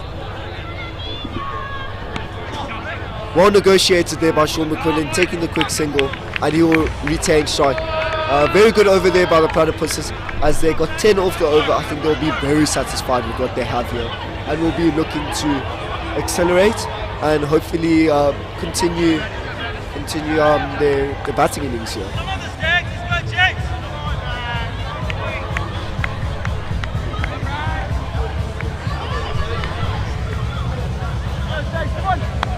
As the 2 batsmen come to the middle of the crease, and will be looking to have a discussion here about how they're managing the last four overs of the innings. They will be looking to reach that 120 mark, and look, I think with Bradley van Heerden with still 2 overs remaining, I think it will be, they'll do very well, the Platypuses, to get to that 120 mark. But let's see how they proceed. As Bradley van Heerden comes in for his 3rd over, negotiated there for a single. Very good rotation there by the Platypus batsmen. I think these 2 batsmen, they know how to manage their innings very well. They keep their heads, they know when to go for the big hits, and I think they'll just be looking to accelerate.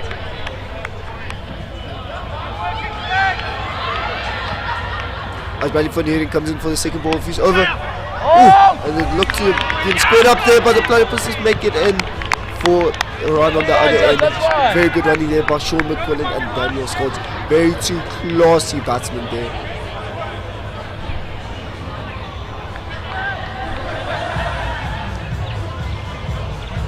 As Bradley van Heerden continues, and a big heave there. They'll be looking to take 2 here. As Alistair de Block makes it to the ball. Another good hit there. I think Sean McQuillan has realised that it's time to go for the big hits. They will be looking to up the runs and just have something that they can bowl at in the second innings.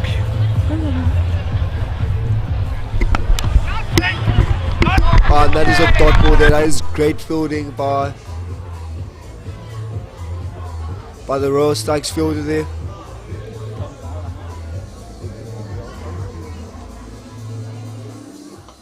Another big heave there. The Platypuses will be looking for 2 runs here, and they take it. And big throw there by Alistair de Block, but not good enough. And the Platypuses have done really well right here. As Sean McQuillan has 20 runs off 16 balls with 1 4 and 1 6 with only 4 dots. He looks like he's managed to read the pitch very well as he negotiates his 5th dots of his innings. Steve, what do you think of just the kind of comeback now that has been achieved by the Platypus batsmen? They were struggling in the initial stage of the innings, and it looks like Sean McQuillan, who is a very classy batsman, and Daniel Scott have looked to renegotiate and look to rebuild their innings with 3 overs left, and they're on 90 runs. They will be still targeting that 120 mark, but they do need to accelerate from now. Yeah, 100%. I think Sean McQuillan has realised the situation, and you can see he's not there to hang around. Very classy batsman, the ex-first team captain.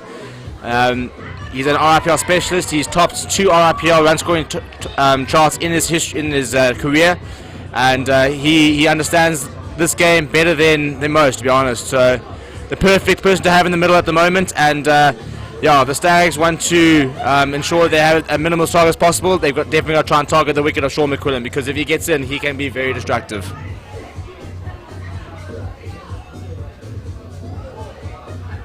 Ooh, and the new bowler gone, continuing his spell. First ball goes down the leg side, and I believe the batsman came back for 2 runs.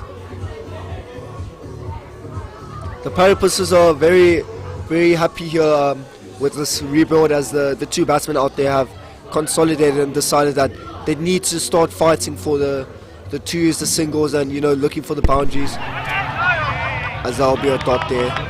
I think now it will be the time for the Platypuses to start thinking about that possible 110 score, maybe 120, and the bowlers must start getting their bowling plans into action. As Daniel Scholz gets it down off the bat, there will be a single there. But Steve, do you believe that the Platypuses can put up a total here that they can bowl at, or the Royal Stags opening pair Ryan Harley and Romario Fritz take this game away from them in the second innings? Well, with just over 2 overs to go, I think it's important that they can get 7 off the over and get to that 100 mark with 2 overs to go. Remembering that that goes down leg and then there's a wide given, that'll be music to the Platypuses' ears. They want as many extras as possible. I think the biggest thing here is the super over, you know. They're not doing too badly at 94 for 6, you know. They'll want to get 120, so you want to 30 runs in the next couple, sort of 2.5 overs, which with the super overs, he goes up!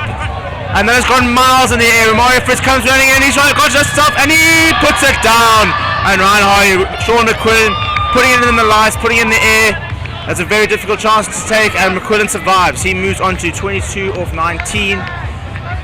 And there we go, another 2 there for the Platypuses. So yeah, as I said, you know, they can get to 100 now. You've got 2 overs to have a bit of a dip. The super over will be everything here. You take a super over, as you that comes with a good comeback there.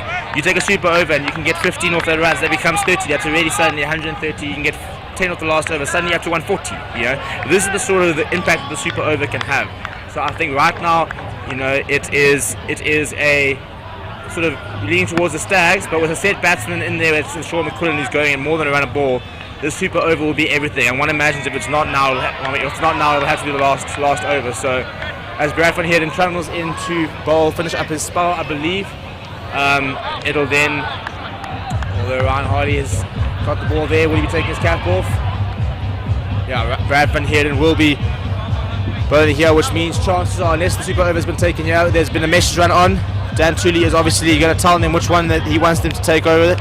Obviously, I'm under no obligation to actually listen to him, but as you look at Brad van Heerden, 3 overs, 2 for 10, probably not the bowler you want to take the super over against, which means that they'll have to be taken in the final over. Probably not a bad tactic, to be honest. I mean, I think over here I'd already have a bit of a dip. You know, 97 for 6, you know, rather than the super over where you have to try and potentially lose runs. You know, take it. I mean, take this. Take on Brad. See if you can try and get 12, get the score up to 110, and then whatever the super over is, will then pave the way for all the targets. As that goes behind, Luke Thompson reps, and that'll be 1. That's good, bud. That'll be as umpire Barry September signals for a bye. Yeah, I think this is a very crucial over, and this will determine how they have to attack the super over in the last over. It's quite interesting, Steve. Not a lot of teams have decided to leave the super over to their very last over, but you know, the Platypuses have been up against a very good, as the ball drops down there, have been up against very good bowlers in this game. Maybe, you know, earlier with Guillaume they could have taken it, but you know, normally as a bowler like him they expect a better from him, but looks like they will be taking the super over as the ball's paddled down leg. The Platypus batsmen will be looking for 2. Very good running there by Sean McQuillan and Daniel Scholz.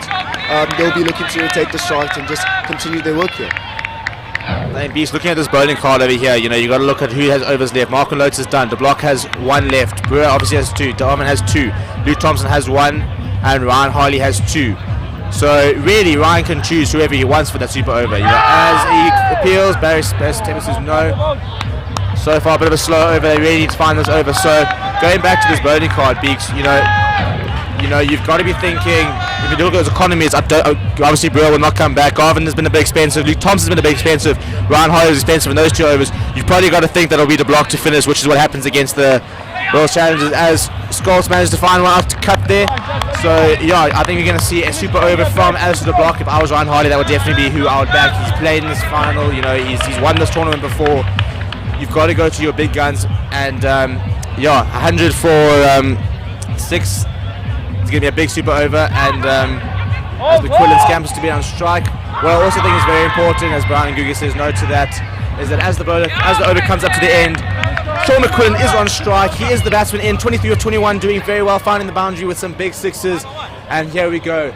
Alistair De Block seems to be striding in with a bit of purpose. A couple of people looking his ways. I think we are definitely going to be seeing Alistair De Block taking on There he goes. There's the signal from Mr. Brian Ngugi. It is the super over. That is a reminder, gentlemen and ladies, that every run will be double. However, every wicket will be -5. This can make or break any innings.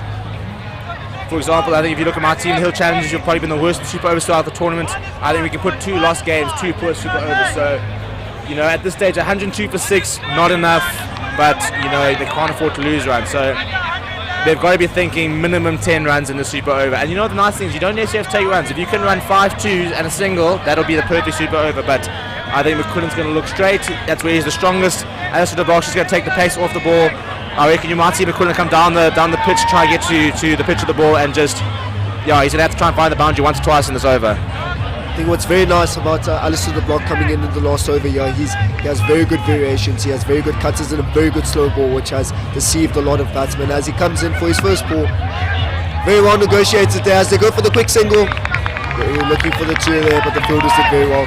Alistair de Bosch has very good variations, very good slow ball, and he will be looking to get a wicket here, get the -5, so they have something very nice to chase at here. As Daniel Scott faces Alistair de Bosch. As Daniel Scott strikes on the wicket, they'll be looking for 2. A quick run there, down to Scott's in, and he does very well to reach either in. See, I believe this is a very good start to the super over. I think from now they'll either be looking for a boundary or just continuing with the ones and singles. The 1s and 2s, sorry. Yeah, already 6 runs off the over, assuming there are no wickets, so not a bad start. A boundary is everything here. A boundary takes to 7, that's 14.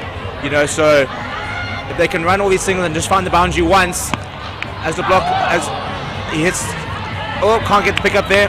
So there we go, that's now 8 off the over.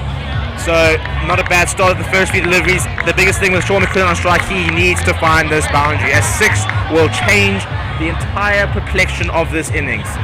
It is now or never for the Platypuses. They know that they can defend any total with the bowling they have, but unless they can get early wickets, something like 106 is not enough. If you can find the boundary twice here, if you can find 2 4s here, that's 16 runs. That takes them to well over 120. As he comes with the slow ball, McQuillan takes it, he hits it straight. He's picked up the fielder, they'll run 2. He wants to come back. No. And I think the throw there a bit poor. I think if Scholes had turned and gone, he definitely could have come back for the second, and that was very big there. This is probably the perfect super over from Alistair de Bosch so far. Only 5 coming from it, and it is now or never for the Royal for the Platypuses. If the Royal Stags can limit this to under with no boundaries, they'll be very happy with this effort. As Scholes faces it, off his feet, he's running. McQuillan turns, he's running, he's going. They go to the keeper's end, which is ambitious, and they run through for the 2. So running becoming the most important thing here for the Platypuses. We have now reached the last ball of the over. Just a reminder that so far we will see an extra 5 runs being added, an extra 7 runs being added to the total. That total is currently sitting at 115. If Scholes can clear the boundary here, that will be very big for the Platypuses. And he does it! He goes across there, Bradford here and there, and they will not take it, and that is the end of the innings. The Platypuses ending there on 100, 110, that'll be updated soon. As soon as the penalty runs are added, they have scored 1, 2, 3, 4, 5, 6, 7, 8. 118 is what the Platypuses said, just under 1 up ball. Beaks a very chaseable total. I think the Royal Stags will be very, very happy with that, but you cannot write off the Platypuses.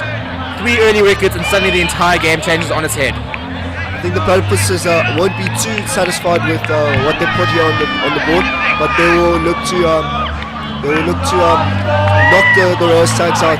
As we see a huddle there by the Royal Stags out in the middle, they will be looking for a big comeback, and I think Daniel Scott and Sean McQuillan did very well on the back end just to bring back their innings and just consolidate. Daniel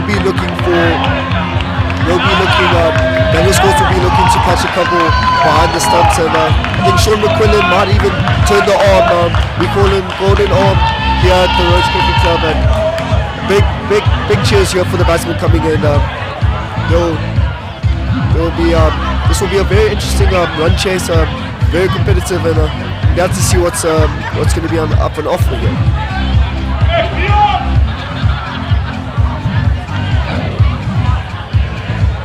And it's the end of the first innings by the Platypuses, putting on 118 for 6 in the 20 overs, with Sean McQuillan top scoring. They were 26 of 24 deliveries, and good supportive role there by Daniel Scott, who got 14 of 15.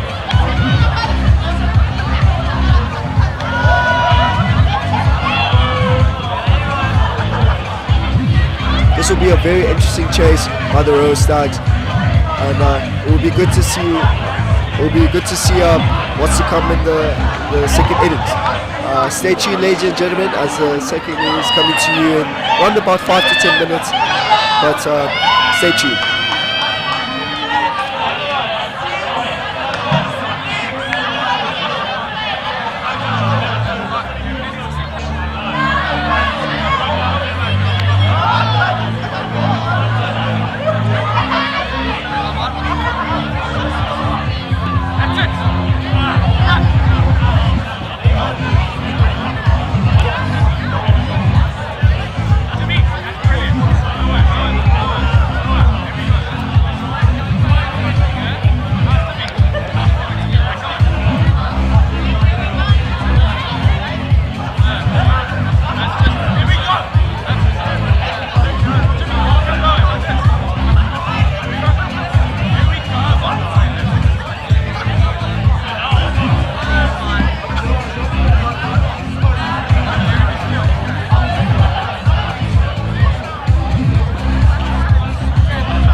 Out here today, roads, woo!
Good evening, ladies and gentlemen. Welcome back to the second innings of the RIPL finals here at Greatfield at Rhodes University.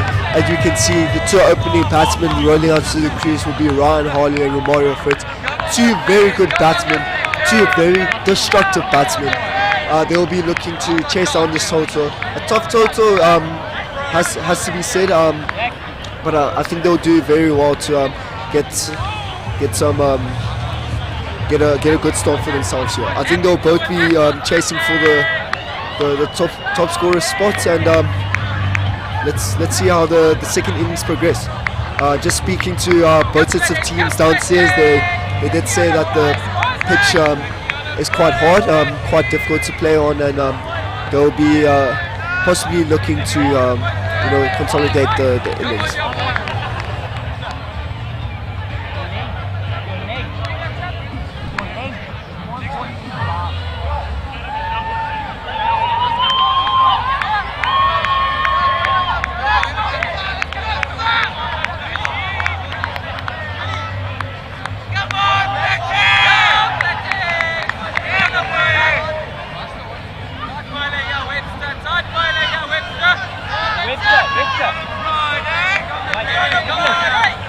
As the Royal Stags as the second innings is about to start, the Royal Stags opening pair Ryan Harley and Romario Fritz will be looking to kick on here. And the Platypuses have decided to open the bowling with Simon Webster, who has not bowling particularly much in his league games. Will be looking for a good start here as he comes in for, I think, just a run through to measure himself. He doesn't particularly bowl a lot in the league games, and he will be looking to get a couple of wickets at the start here, as there will be some swing on offer today as he comes in for his first ball. Balls are kind of short, just a loosener, and I'm joined here by the Hill Challengers vice captain David Baconsworth. David, how are you this evening? Great to be here, Beeks. First stint since the first game of the RIPL. Very good to be here, mate. Got a good game on here. So Webster up to Harley. Oh, he flat batted it. It's gone for one. Stags will have to get off to a good start here, Beeks. I feel like 120 is not a big total to chase, 119. It's key to get off to a good start here early on. If we take the Hill Challengers performance from earlier, we do know that 120 can be easily attainable, as I can see Chris Matthews, man of the match, with his century down there at the bottom. As long as the batsmen set themselves in and look for the boundaries, as Simon bowls his first ball to Romario Fritz, as long as the batsmen assert themselves, look to get the singles and get themselves in, I think this can be a very manageable total. But as we can see for the Platypuses, you can make it very hard for yourself to make this total here. What do you think, Dave? Do you think these conditions will favour the Platypuses or the Royal Stags, as Simon Webster comes in for the fourth ball of his over? Another short one, but going down leg, that will be a wide by Simon. But yes, will this suit the Platypuses or the Royal Stags, do you think?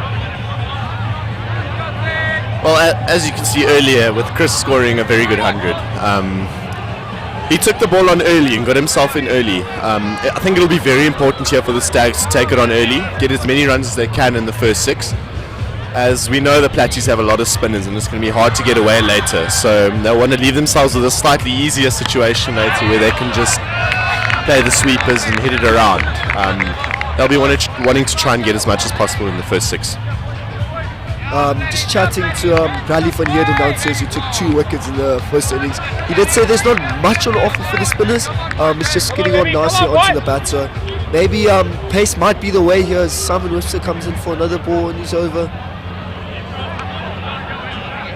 That is a wide as Simon bowls down leg again. There could be something on for the pace bowlers here, but the Platypuses are not a team that is abundantly filled with pace. They do have Simon Webster and Timothy Westwood, who is a spinner but can crank up the kilometres and bowl a couple of overs of pace, as Simon Webster comes in for the last ball of his over. Well negotiated there by Romario Fritz. And I believe Yes, Simon Webster will have 1 ball left of his over. With 2 wides and 1 run, 3 off the first over, I think, not a bad start. I guess just both batsmen are trying to measure up to the pitch, see what it does. What do you think, Dave? Well, obviously Simon will be angry with those 2 wides as he comes into Romario fits there. They're going to run 1 down to long point. Yeah, obviously Webster would be disappointed with those 2 extras early on, but he still managed to keep it down to 4. Yeah, the Platties will be trying to keep it down, keep the extras down, obviously, but obviously the due factor will come in later, and let's see what difference that makes. Look, just looking at the Royal Stags, they do have quite a long batting order, but anything can happen on Greatfield.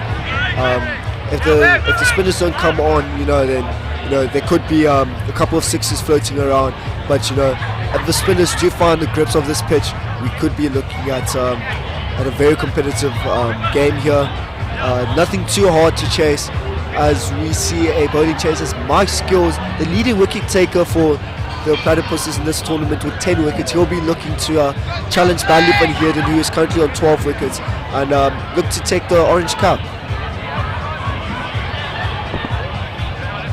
No, absolutely, BK. I mean, Skills has been a key performer for the Platypuses now for 2 years running, leading wicket taker last year, and is looking like a front runner this year again. Yeah, he's key for the Platties. If he comes off today, I think it'll be tough for the Stags.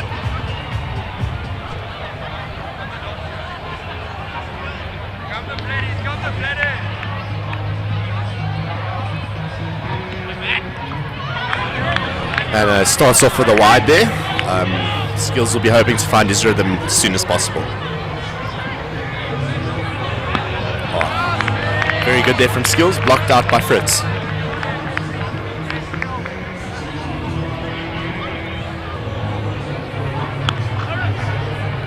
Quick single, pierces the field. Will they go for 2? Yeah, comfortably back for 2. Good running there from the Stags. I think this is a very important feature of a good batting innings here by any team just playing on Greatfield.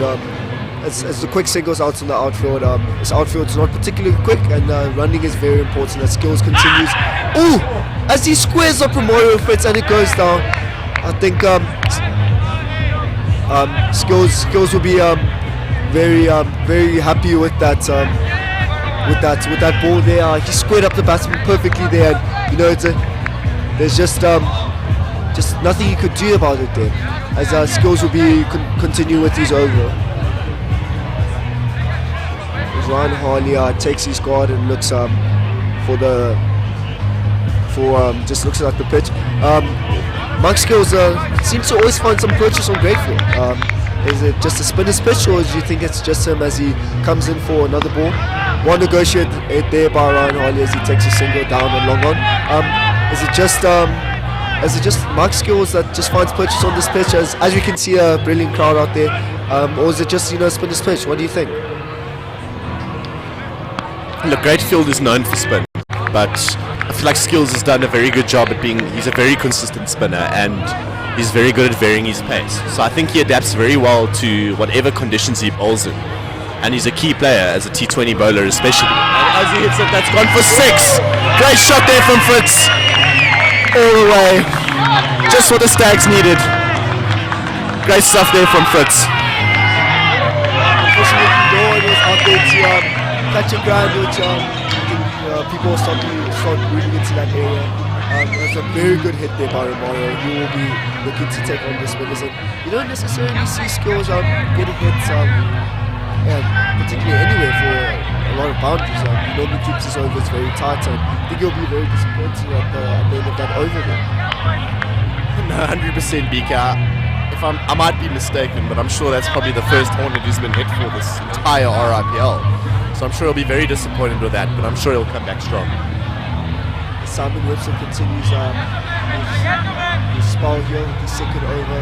Yes, Skills will be very disappointed with himself. He knows he keeps it very tidy, and he's always on the mark with his bowling. But let's see if Simon Webster can stop the onslaught coming. There's a bit of disturbance there on one side.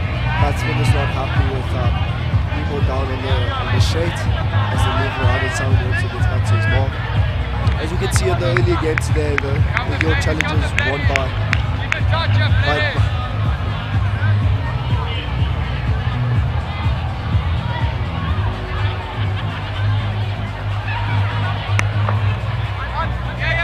Ryan Ollie hits down to the fielder. Yes, as I was saying, the Hill Challengers won by 10 wickets in today's early game, the third, fourth player. So the Hill Challengers do end third in this year's tournament, and Corey Heat finishing fourth, same as last year's tournament. As Simon Webster holds another ball and there's another dot, I think we'll be very glad with his start here.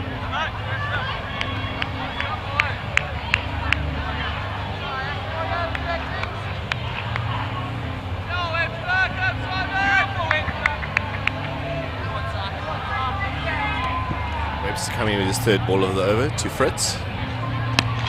Blocks it out. Good ball there from Webster, right in the block hole. Very key ball in T20 cricket. And Dave, as the first team cricket captain here at Rhodes University, do you believe Simon Webster will get more opportunities to bowl as he does play for the first team as he comes in for another ball of his own? And a big hit down on the straight there by Romario Fritz. Will be saved. Looks like the batsman will be going down for 2 runs. Ball that delivery. Do you think you'll give Webster more opportunities to bowl in the league games coming up for you, sir? Or do you think you want to make sure he focuses more on his batting?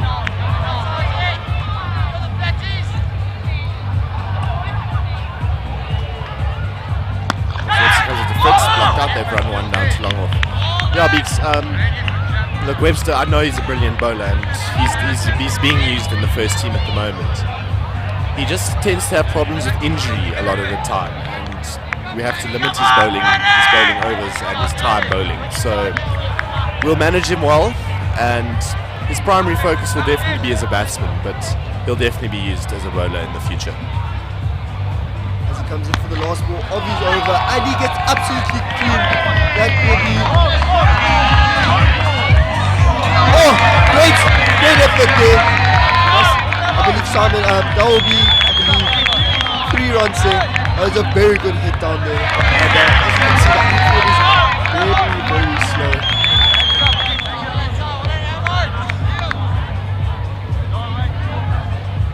As the outfield, as you know, is very slow out there, and you have to make sure that you do run well. You cannot assume that any ball that you have hit down the ground will immediately go for 4 runs. Dave, as a very good batsman yourself, batting on this type of field, not even just the pitch in itself. What do you think? Some advice for the Royal Stags batsmen, because they have made a good start, but going at 7.0 and over. But how do you think they should just continue this innings and just build upon it? Well, especially because of the fact that the grass is slightly longer in this field and the outfield's a bit slower. I tend to think it's key to run your singles and your twos very well. And yeah, you got to rotate the strike as best as possible, and when the boundary balls come, you need to make sure that you put them away. Obviously, the ground shots will not always go for 4, but the aerial shots tend to generally carry. And yeah, you just got to. The key is to rotate strike. Very interesting bowling change here by the Platypuses as Nick Zimmerman looks to be warming up, looks to be coming in at the bat, and Zimmerman is not a bad bowler himself, but he has asked for more opportunities to bowl, and being in the RIPL final, I think he will look to take his opportunity and hopefully find some swing through the pitch. Dave, as you've played a lot of games with Nick Zimmerman, how do you think you'll proceed here? Well, to be honest with you, Beeks, as he runs up there, he's not happy with his run-up. I'm not used to seeing Nick as a bowler. In our first team, he wouldn't bowl a ball, to be honest with you. But he's done really well this RIPL as a bowler, and he's putting his hand up as a little medium pacer. But obviously, he'll be trying his best here to try and get a hand up in the bowling selection for the first time. we see a drop catch there, Zimmerman will be very angry with himself as he himself holds a very high standard for his fielding. And he believes that, on a pitch like this, he believes he will find some sort of purchase, some sort of swing, and he will be looking for a wicket here as he continues his good form in this tournament. As Zimmers comes in for his second ball, Romario negotiates it, goes for a dot, and I think he'll be very happy with himself here.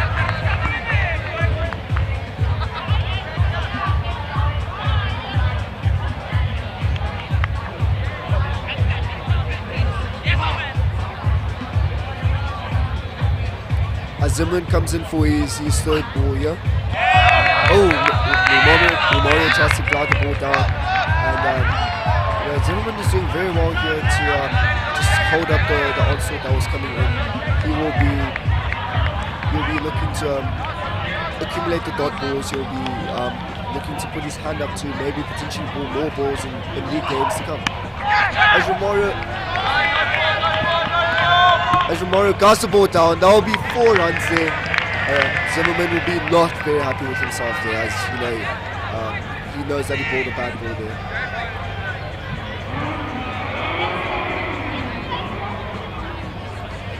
Royal Stags batsmen coming in together in the middle of the crease and looking very happy with himself. They're 27 without loss, 3.4 overs. Daniel Scott is trying to give some encouragement there to Zimmerman as he comes in for his second last ball of the over. And Romario again guards the ball down, but it will stop by the fielder.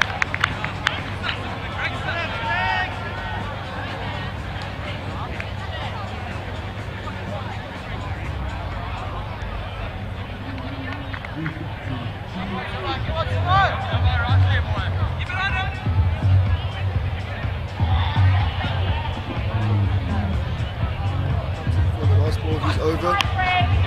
And Romario gets him down there. That will be 4 runs. He will not be happy with the over, as he has had 4 boundaries, 4 fours and 1 single.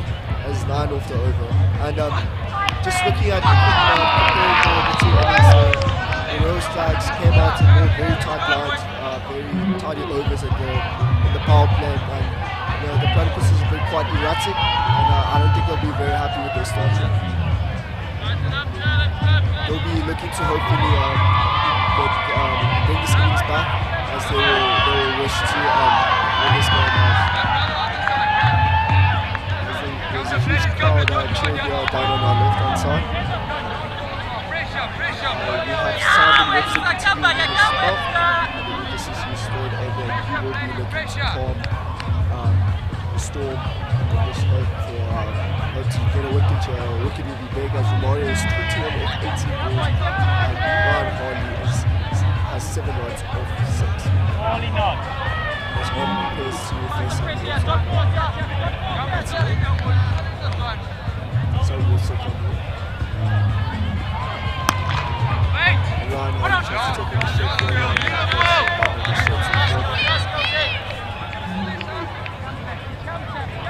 I think the Platypuses, all in all, this tournament have just done well in their fielding. Not a lot of drop catches. I think they'll just be looking to end off the innings well. As Harley goes for a big heave there, they'll be lucky. That looks like they'll be going for 4 runs. Very fortunate of him there.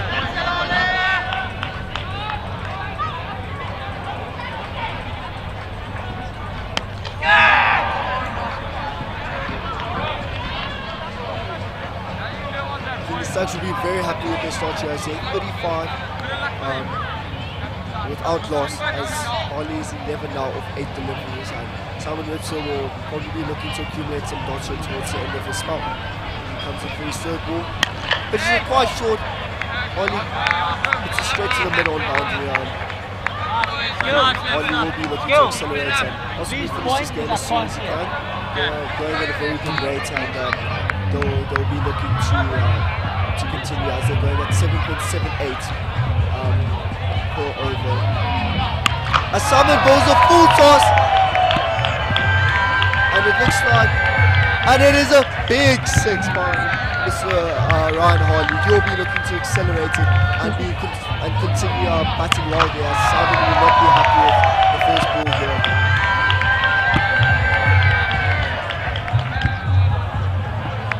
Ryan Harley's currently 17 of 10 deliveries on Romario on the other side, 21 of 18. This is a very good start here.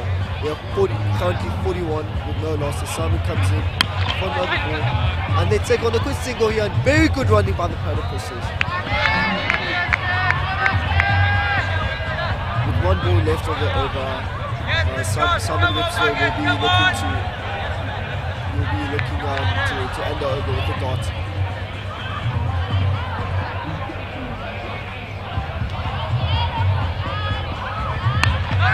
Mario's negotiated the last ball of the over. Not a very good over there by Simon Lipsdale with 11 off it. Currently the Royal Stags are going at 8.4 to the over. And they only need to chase down 77 from 90 balls. I think this is very attainable for them. They've got themselves off to a good start. Ryan Harley, the captain out there in the middle, he'll be very pleased with his start. And looking at the equation here, only 119 to get, 5 overs gone, 42 runs on. The Stags will be feeling very confident to win this final game.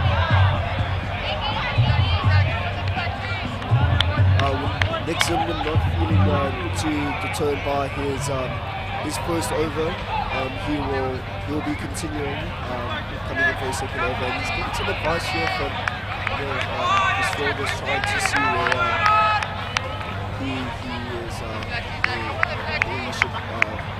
they should put the fielders. They will be looking to still being in the power play. They look like they're taking long off out or putting them on the ring rather, potentially to stop any sixes coming down straight as Nick Zimmerman continues. A dot ball there by Nick Zimmerman. Harley looks very happy with himself there as he tries to guide the ball down. Zimmerman will be looking to bring his overs back after going from 9 in his first year. He'll be looking for a massive comeback. As he pitches it short and down leg, they'll go for a wide. He is very fortunate not to be hit for a 6 there. I think he knows it, and he'll be looking for as Jonathan the Block has put in big guns, the Block come on the side. Relative there by our current player Alistair the Black, who is currently in the show. Zimmerman continues. Ooh, miss it there by Harley, making sure it doesn't hit the wickets. He stops it there. Zimmerman will be very happy with the comeback he's produced here. He'll be looking to continue and hoping not to be hit by any more boundaries as Platypuses will be looking to accumulate dots. As Zimmerman comes in for the 4th ball of his over. Harley hits it straight down the ground, and that is a catch! That is Ryan Harley out, and this is exactly what Nick Zimmerman was looking for, getting the dangerous captain Ryan Harley out for 18. I think this is exactly what the Platypuses needed to bring a comeback there. It was a very good catch there at middle of 5, I believe Simon, the Platypuses will be very happy with this one. As you can see, a very quick crowd that has come out tonight. This is exactly what we needed to very quick at time. As you can see, Ryan had 18 or 40 deliveries and a good time there at 28 in 5 seconds. So that's Simon and taking the catches. Harley went for 1 4 and 1 6. I think he'll be looking to the crowd has been very good here at it's filled up and has been very good. This is the sort of crowd out from cricket. They say cricket is a boring game, and I think the RIPL as a whole, this whole tournament has shown that it's very exciting. This is very good cricket out in Chile. All in all, that cricket is on the up. This is cricket's biggest party. So if you're not doing anything right now and you are here at Royal University, come down to Great Thought and come join us. Great crowd vibe here, great music and great cricket. As Nick Zimmerman comes in for another ball. Oh, very good work there. Zimmerman very happy with his starts here.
great forward.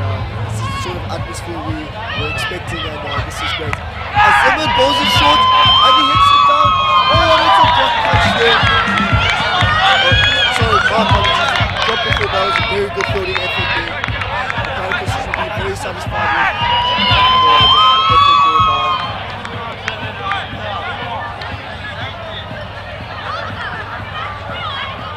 by Mark Webber there. Very good stuff there. And looks like Skills will be coming back. We'll be looking for a comeback. Probably his favourable end where I've seen him get most of his wickets. As you can see, he's bowled 1 over 4. 2 dots, 1 extra, and 11 runs. He will not be happy with this. We'll by a massive 6. We'll be looking for a comeback.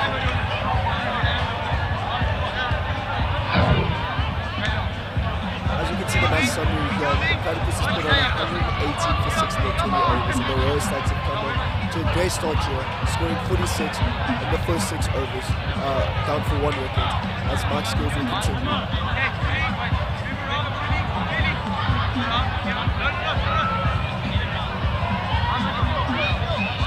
Skills continues to spell on the South Sea end.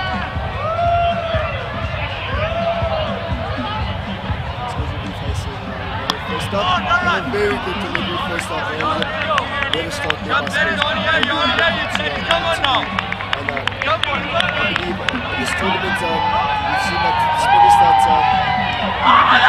RIPL there by Skills, but even inside edge or going down there. But it seems like the spinners have only done well when they've rushed through their overs. Getting through their overs very fast there.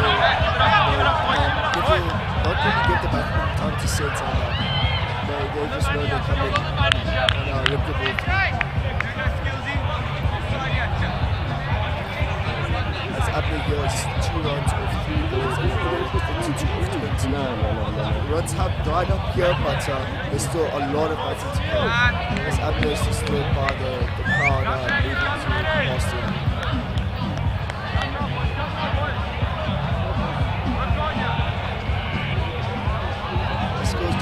Second ball.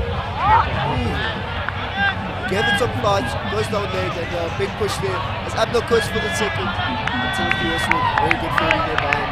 They get down for 2. Skills is not looking very happy with himself here. He believes that he's a wicket taker. He will be looking for 2 scopes here to go back from here inside total for 12 for the team. Gets set for the 3rd ball, Max goes over.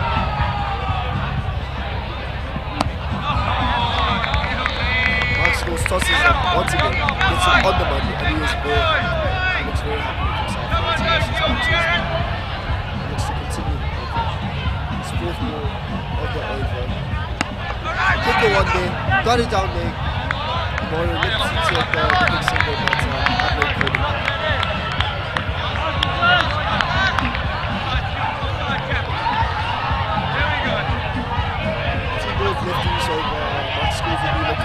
Finish off strong here as he pitches it short and fast to him, but only goes down to catch position. Will be, oh sorry, my apologies, that was the last ball of his over. But the Royal Stags should not be too bothered with themselves. They're still going at 7 runs and over. The asking rates are still at 5. I think if they just rotate to strike here, make sure they keep wickets in hand, they'll be set to chase down this total and win. Another RIPL.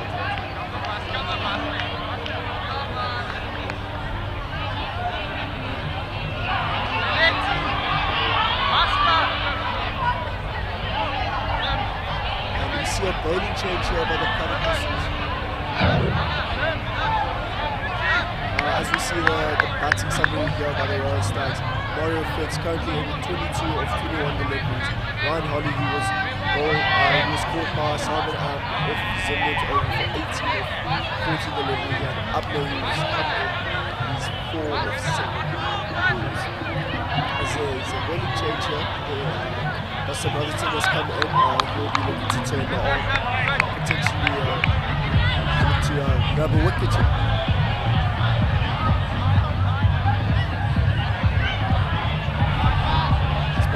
the brother to prepare to come onto the shoulder. Tosses it up. Mario looks for a quick single and he gets it. Abner gets it safe. You saw a very quick down between the wickets. Very batsmen that know each other quite well, have a good relationship, and looks like it will translate to good communicating between the wickets.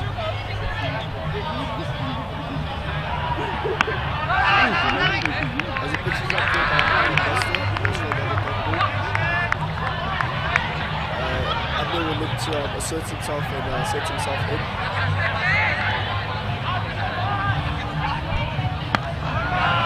Another ball has been tossed up there. I think the spinners have identified that it's a very good ball to ball here, as it really helps with the flight of the ball, and I think Buster will be looking to continue. And it's another dot ball here. Abner negotiates it. It's a very good over here by Buster. These 4 balls, he's only gone through one single, and he'll be very happy with himself. As the Platypuses has stopped the early flood of value, and the run rate has dropped down to 6.5 over. The Royal Stags should not feel too sad about this. Ooh! As he beats the outside edge.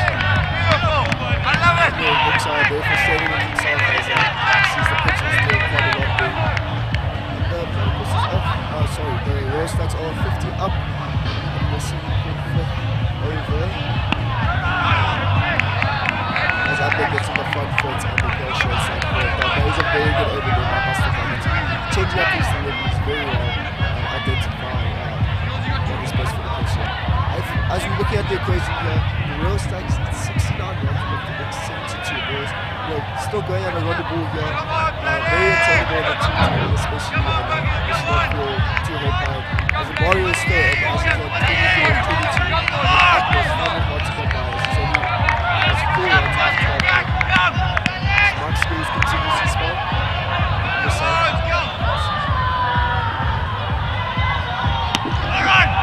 And a dot ball there, Schools is playing very well. He's a very good comeback to his first one.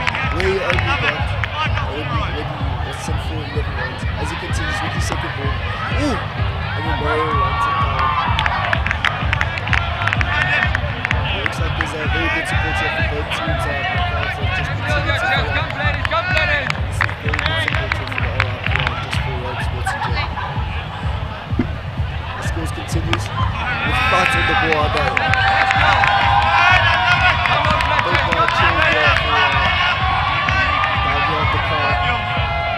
Continues with his over, with his 4th delivery. A faster one there, and it's been guided down in the fielders and wants to chase there.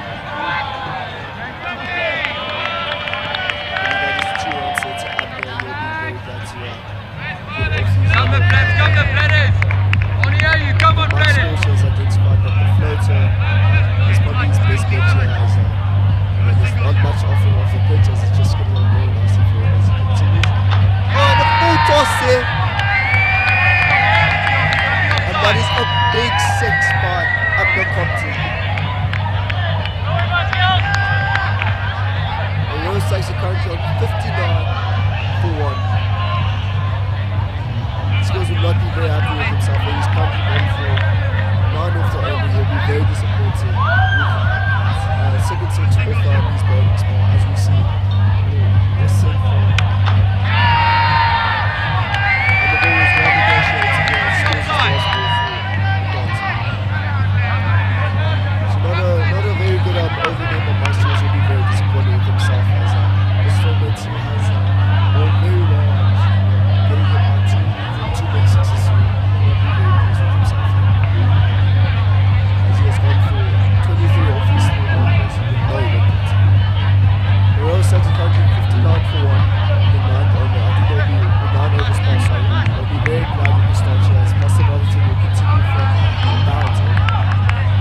change a bowler's figures very fast. As he floats another one in, and Abner negotiates. Abner's currently 16 of 17, 18 deliveries by qualities. And he and Fritz will be looking to continue the on-switching. As Messi comes in, another ball. And Abner has guarded. And that is a catch there.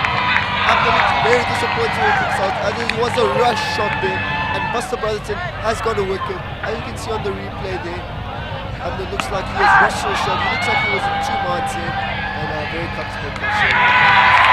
They'll be very ecstatic about this wicket.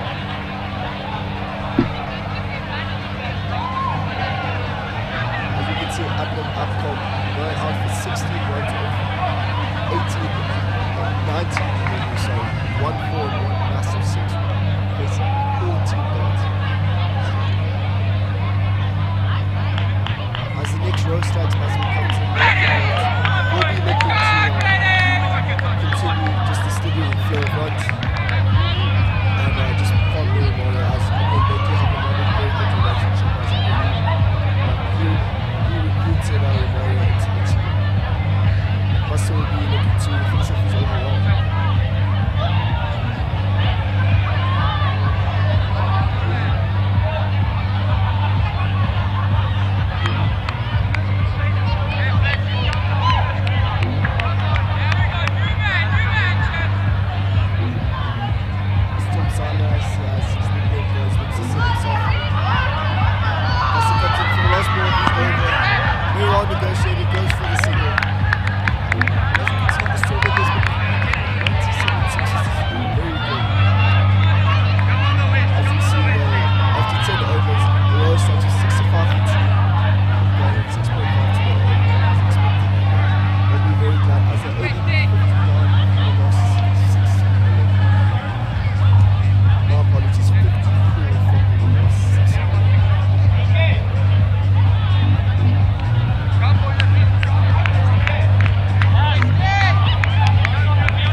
As he chips it, Timothy Westwood gets a wicket off the Mario's wicket, and it's a very huge wicket taken by the captain Daniel Tuli.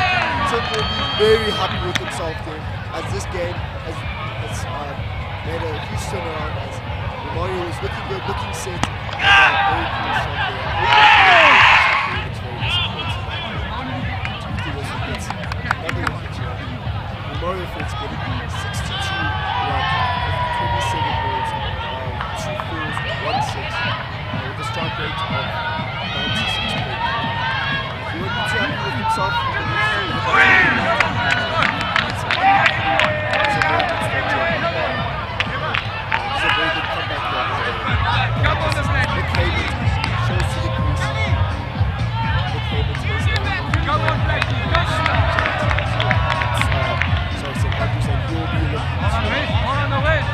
high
into overs.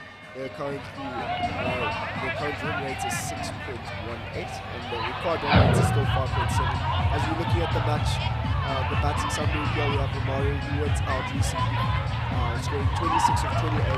Ryan Harley departing for 18 of 14 and Abner Compton departing for 16 of 19 balls. Not much batting in the tail end there. I believe the Royal Stags will be looking to clean up the innings right here as Buster Brotherton continues with his third over. He'll be looking for a wicket here and he adjusts the field as he takes mid on up to long on and let's see what Buster can do here. Hit the ball here, pitch a bit short but very well negotiated by the batsman.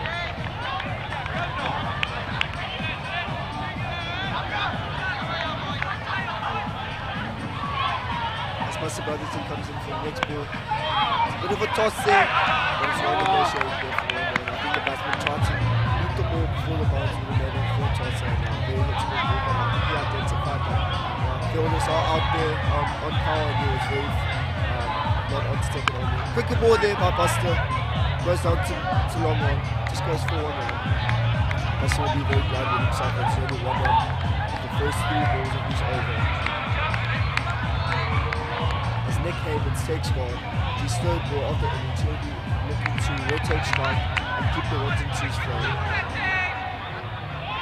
We saw in the semi-final game that we might have a good start, but a batting collapse could result in a mishap as Nick Havens goes in for the one and he makes it into his score.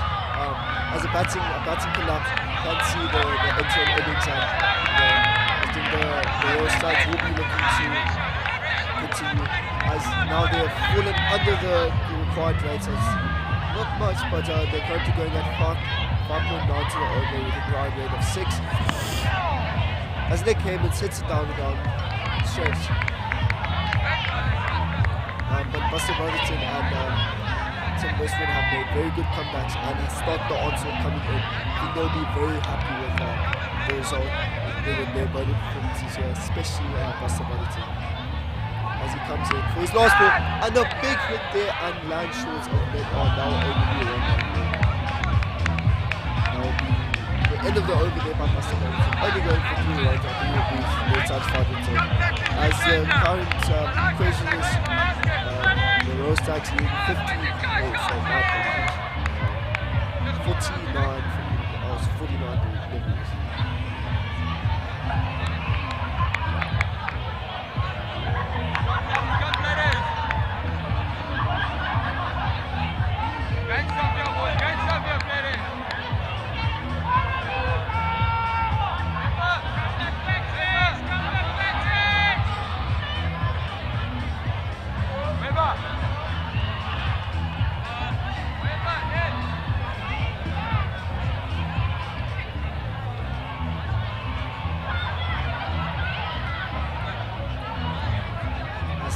Comes back into the time. We'll be looking for another wicket here, or just an accumulation of balls just to stop the flow of runs.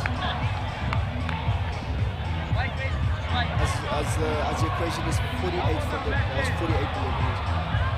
It's a very 50-50 game out there. Anything can happen from here. A couple of wickets can fall and it's game on. But if a couple of boundaries go through, then I think the Royal Stags have this game over. This is his first ball down there. That's about it. The current run rate is 4.8 and the required run rate has increased to 6.13, so it's not looking good for the Stags currently. As Tim appeals, but it's flying down low and the batsman making it for a single. Ball wristwood.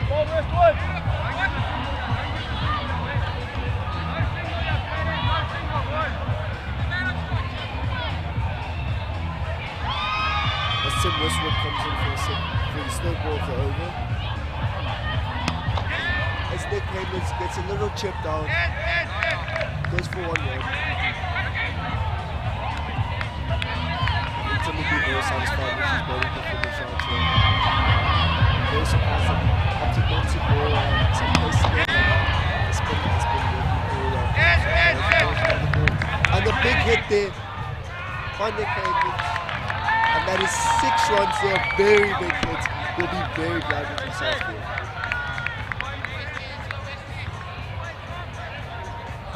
Apologies, that was Tom Zano again with the big 6. As now it's 8 runs off the over. As I said before, 1 boundary can change the bowler's figures there, and I don't think Tim will be too happy with himself there as he comes in. His first ball of his over, very well negotiated for a dot. And this is exactly what the Royal Stags need. One boundary per over will get him off the line, and now the equation is them needing 40 runs from the next 44 deliveries. Still 50-50, but I think the Stags have, can wrap this game very soon.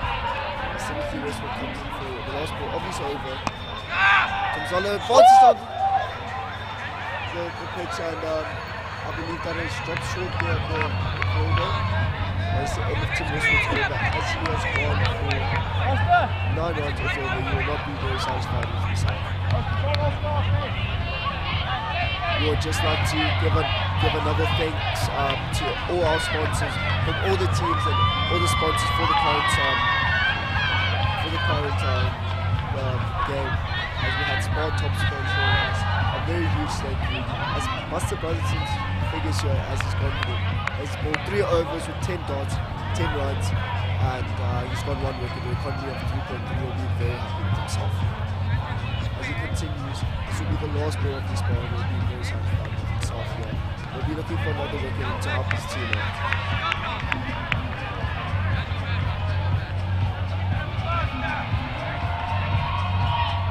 Buster comes in for the first ball of his last over. Big hit there.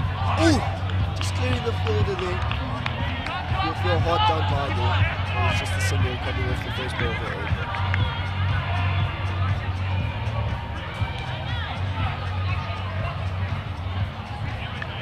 As Nick Haynes gets on shock, he's only faced 5 deliveries and he's got 2 runs in, but he'll be looking to get Tom Zala on the other end there. He was 13 of 13 balls. As he negotiates that for a dot ball, Benito was going down off the wide line. Good accumulation of small runs here by Buster. A block ball there as the fielders come rushing in. I think this is very good. Accumulation of dots will put pressure back onto the batsman as the Royal Stags will be looking to win another trophy in this year's tournament. As Nick Haynes goes for another chip shot, puts it down to long run, only goes for a single. It's only the second run of the over. This is a very big spell here by Buster Brothers.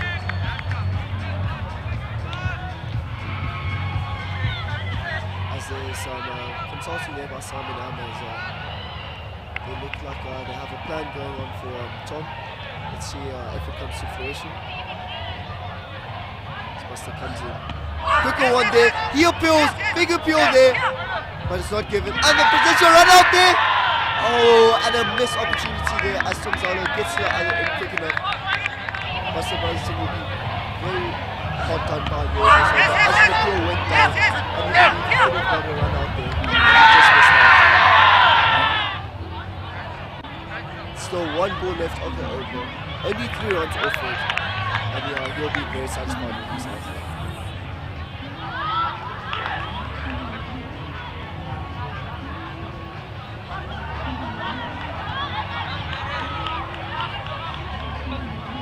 comes in for the last ball. Off his smile. Quicker one there, bit short. And that is a dot to end a very fantastic spell there by Buster Brotherton. He'll be very glad with himself there, as he only conceded 13 runs in his 4 overs, and he grabbed a wicket. I think he'll be very much proud of himself there in his final game of the RIPL tournament. Timothy Westwood comes back in. He'll be looking to grab a wicket there, as the equation now is the Royal Stags leading 36 from the last 36 deliveries, with the current run rate going at 5.66 and over. And now that the target is at 119, the Royal Stags currently at 83 for 3, 14 overs passed.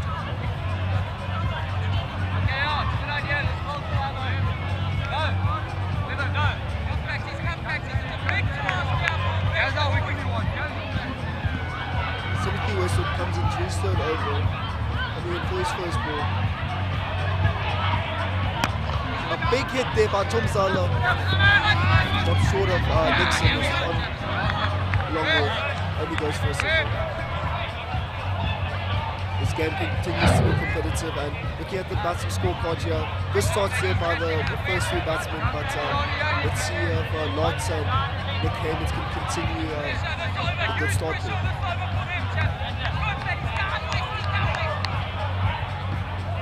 Timothy Westwood comes in for the second ball of his over, tossed up, Nick Hammonds goes for the big hits, just clears the fielder, as the 3 defensive fielders very committed on the field to try and they go through for 2 runs, the Royal Stags. So will not be happy with that. Holds a very high standard for himself, and he'll look to continue this good spell and look to end off the tournament well for himself.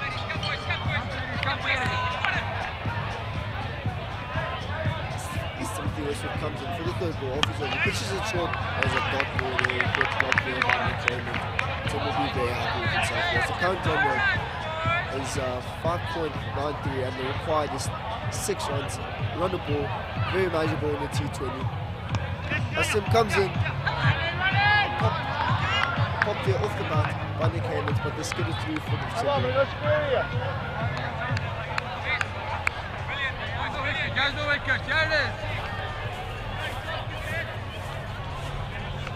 Timothy looks to be giving his fielder some instructions as he comes in for his 5th ball of the over.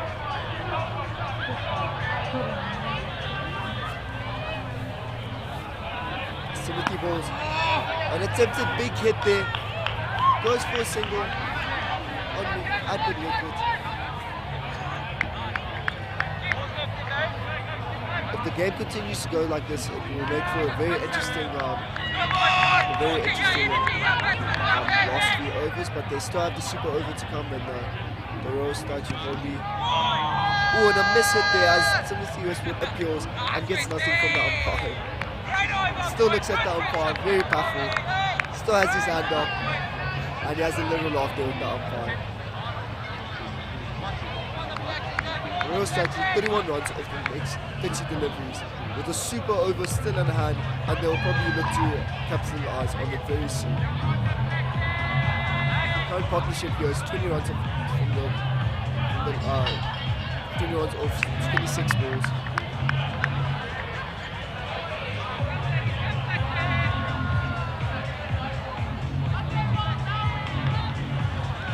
Reminder, ladies and gentlemen, that if you're here at Grove University, come down to Greyfield and come enjoy the last 5 overs of this incredible game. It was bound to be competitive, the 2 best teams of the tournament, and they have brought out a show for us. As Nick Zimmerman comes back for his 3rd over, he'll be looking, with the field out now, outside the power play, he'll be looking to get some catches down on straight.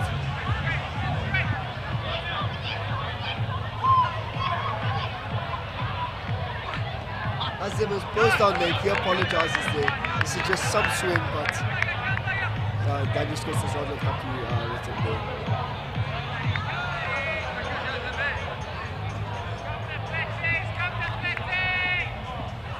Nick Zimmerman will not be happy with the start here, but he will be looking to come back there as he comes in for the first ball, the second ball of his over. Pitches short, again down late, going for a while. He's not very happy. He's not happy with himself here as he walks back to his man. Zimmerman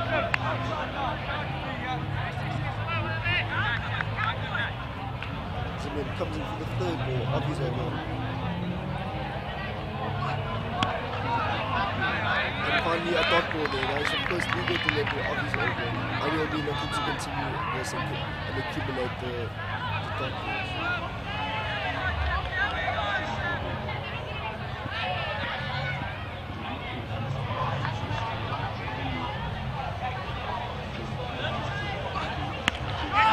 Zala dodged down the crease and he dropped short of the field, and maybe the fielder could have put in a bit more of an attempt there. They could not be happy with that. As the Royal Stags with 30 runs, my apologies, 29 runs from the next 28 deliveries, this will make to be a very interesting game.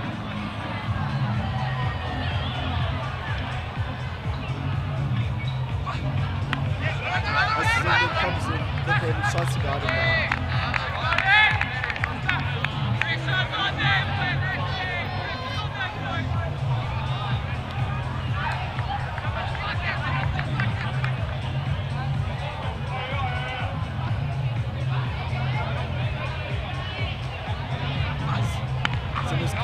Not ball there, as he looks back at the batsman. He'll be very glad with this comeback here.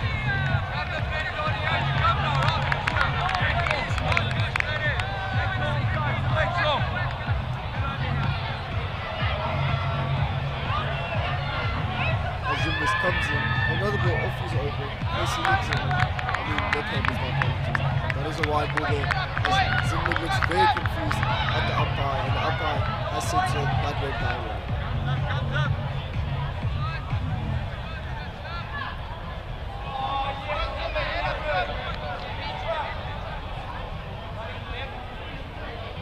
Azimus comes in for another ball off his over.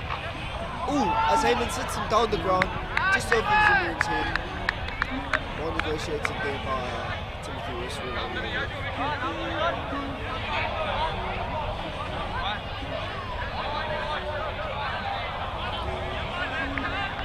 Tim Zala will looking to increase his shot rate here and take the Royal Stags home as he hits it on short. And makes it over for the single. Zimmerman has one ball. Oh, that will be the end of Zimmerman's over. They will not be very pleased with himself.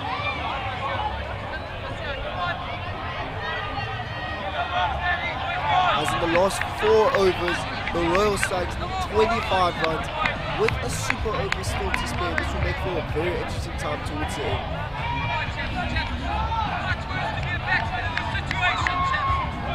Zimmerman looks very unhappy with himself there. Was 1 for 18 in these 3. It looks like Timothy Westwood looking to lost over as a big hit there. That is a huge 6 there by Tom Zana, looking to carry his team over the line. Timothy Westwood will not be happy with himself there.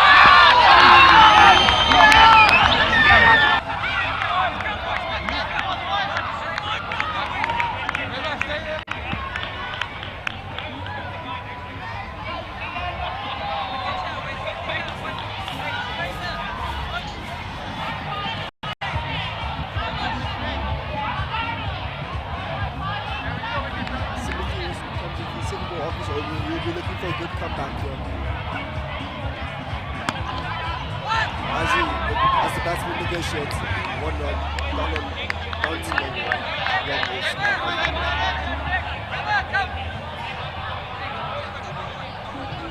the 7 runs off the over. Timothy will not be happy with himself here.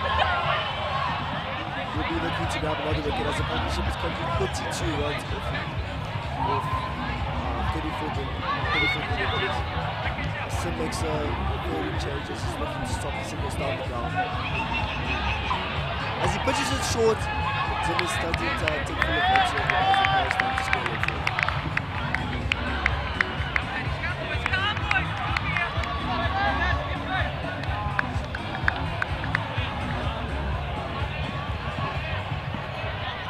Looking for a wicket here, and a big wicket indeed, and maybe if he gets it here for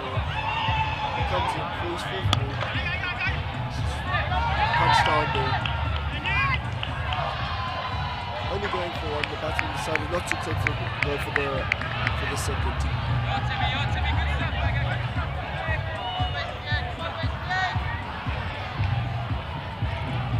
Timothy Westwood comes in for the fifth ball off his final over. Full toss there, but won't negotiate there, and a run-out opportunity, and he is out. The Platypuses have done very well there to get the dangerous batsman out. This is looking like a very good comeback here. As you can see, it was knocked off to square leg. Very good throw there by Max Skills, and very well connected there by Timothy Westwood and the Platypuses look very ecstatic here as they've taken out the dangerous man, and it's looking like the game is going to be much more interesting here towards the back end. The crowd is fantastic out here. They appreciate every single person coming out to support this team. Great team, great cricket out here for sure, and we appreciate everyone currently on the stream. This is cricket's biggest party, and we appreciate you for joining.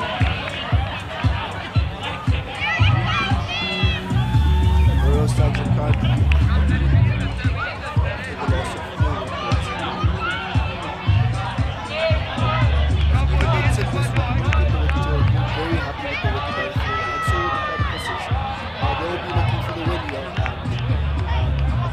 Still on the court too.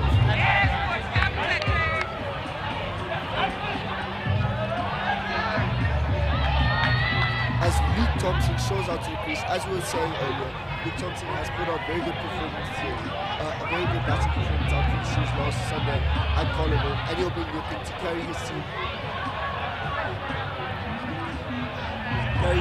to the total and win the game. As he faces his first ball off Tim Westwood over as Max Skills comes over, stopping the single there. Westwood comes in for the last ball of his ball. Short, very well negotiated there. Tim does not look happy with himself, but I must say a very good bowling performance by him today. I think he should be very happy with himself. And considering that he's only played 2 RIPL games, I think he'll be very satisfied with himself. As the current equation is the Royal Stags need 16 runs for the next 18 games. This is going to be competitive, even though the Super Over is still in play. Anything can happen. As you know, in the Super Over, minus 5 runs, 4 wicket, but double the runs for every run made. So let's see when the slide choose to pick it up, because if not, in these next 2 overs, it will have to be taken in the last over, which hopefully they will look not to take it there, as they will look to finish the game. As Zimmerman comes in, possibly this will be Nick Zimmerman coming in for another over. This will be his last over. He'll be looking for a better start here. And Stanley Scott is just going to the field, they're just adjusting it here, putting out the catches on the boundaries. As Nick Zimmerman comes in for his first ball of his last over, pitches it short. It looks like just goes for one. Good fielding there by the Platypuses. As Luke Thompson faces the second ball of his over, of his innings now. As he takes 9, Luke will be looking to build on his performances and continue his good form here. And the current situation is that the Royal Stags need 15 for the next 17 deliveries. Again, ladies and gentlemen, just a reminder, with the Super Over still intact, as Zimbabwe's falls a full toss, but Luke negotiates that. I believe the batsmen understand the situation. They know that they don't need to rush. If they just get singles here, they'll comfortably make it.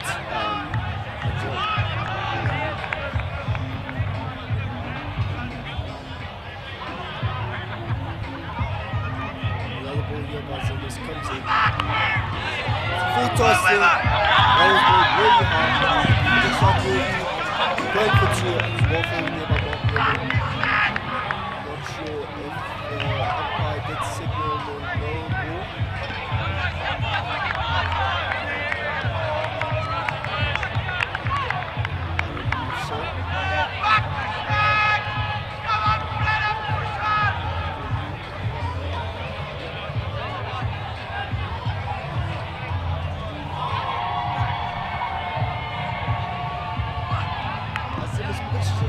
Goes down leg, big chase there, but that's when it comes to the market for it. So currently they need 11 runs off the next 14 minutes.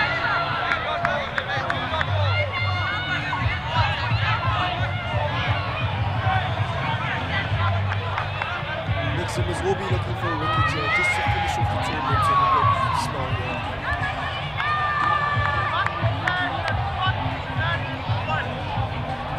Simmons comes in for his second last ball of his over. As he gives him, it's a little point there, but please not going for a madcap there.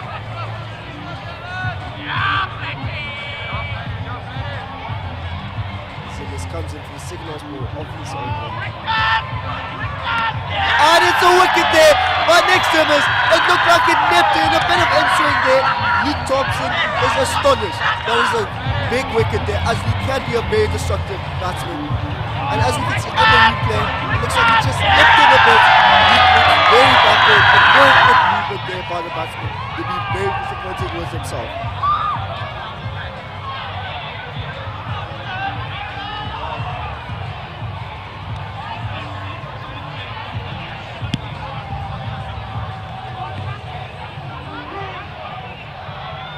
The Royal Stags are 108 for 5 with 1 ball remaining of the over. The Royal Stags 11 from the next 13 deliveries. This is going to be very competitive, but again, with the super over in hand, this should be comfortable for them. There's a big back here by the card for the Platypuses. As Tyler Miller strolls onto the pitch, he'll be looking to carry his team home to the finishing line.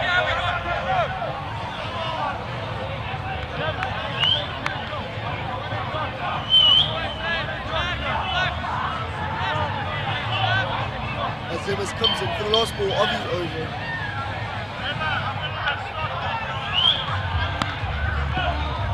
As Tyler gets 1 run down to middle. I think Simmons will be very happy with himself as he has 2 wickets, 24 runs off his 4 overs. I think he'll be very glad with himself and he'll be happy with himself. As there are 2 overs left in the innings, it will be very interesting to see who the Platypuses return to, as they're still super over intact, but again, I don't think they'll take it within the next ball. They'll be looking to hopefully negotiate, as they're just 10 runs for the next 2 overs, 12 balls. I believe it's Simon Webster coming in. He struggled a bit with the top order batsman, but I believe with the tail end, the middle order batsman, he'll be looking for a wicket. Let's see if Simon can get the Platypuses within range of a win. Two box! Daniel! Julie! Warm your shoulder up there. Daniel, turn around.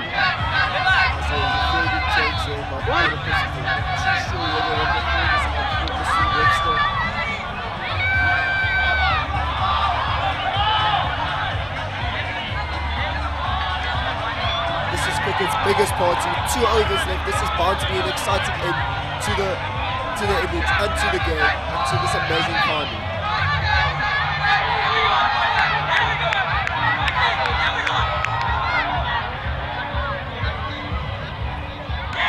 As there is a dot ball there.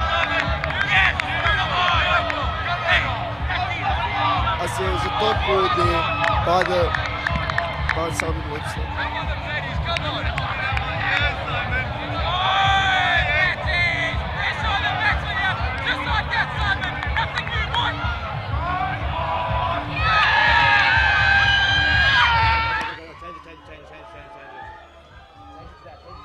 Oh, as there appears to be a run out there.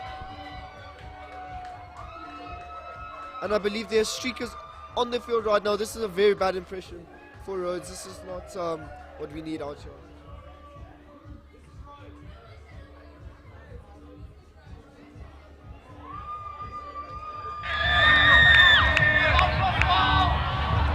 As there is no run-out opportunity there.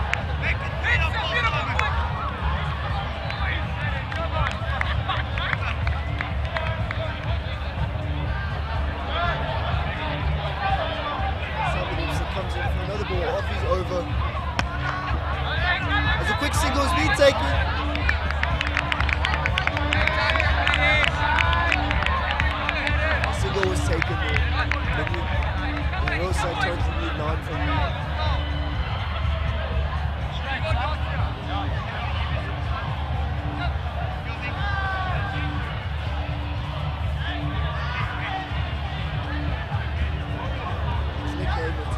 This is Simon Webster. Ooh!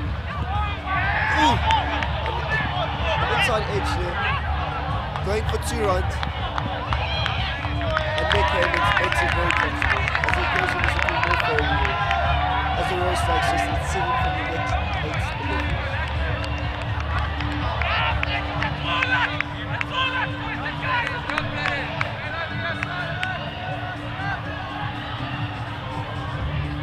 Nick Havens takes one, comes in. A full toss there, very well negotiated. Looks like they're going for the single. And comes in. 6 from 7 deliveries now.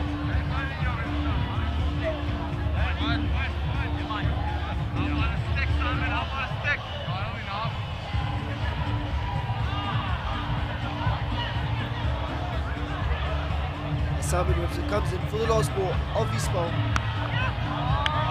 Guided down by Tyler Miller. Very sensible batting there, as there's only 5 needed from the last over. And this is a super over. And this could potentially make the game on. You see super overs having been every team's forte in this tournament, and a wicket here it's more very dangerous into the innings here. This is the final over of the RIPL. I think they'll be looking for the Platypuses will still be looking for a win here, as Mark Skills has decided to give himself the ball in the super over. And the Platypuses will be looking to keep the field in tight, at the same time protect the boundaries.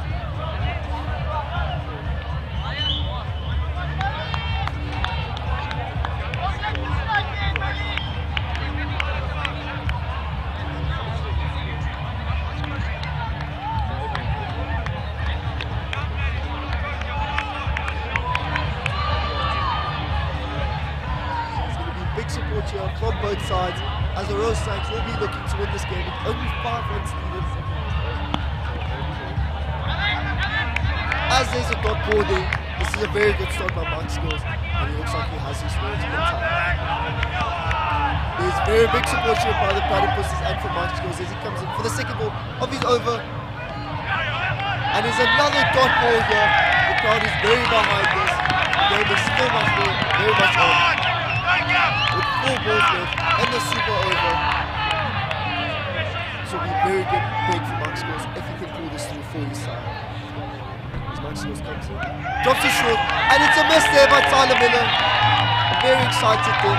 Daniel Scott is getting behind his bowler. Mark Skills is very happy with himself here. As the batsman looks to come to the middle and discuss the situation coming in here for the last 3 deliveries. This is big. The game is intact. The game is on balance. Oh, and a miss. A miss hit there. And a run out. And Daniel Scott misses it. He'll be very angry with himself there.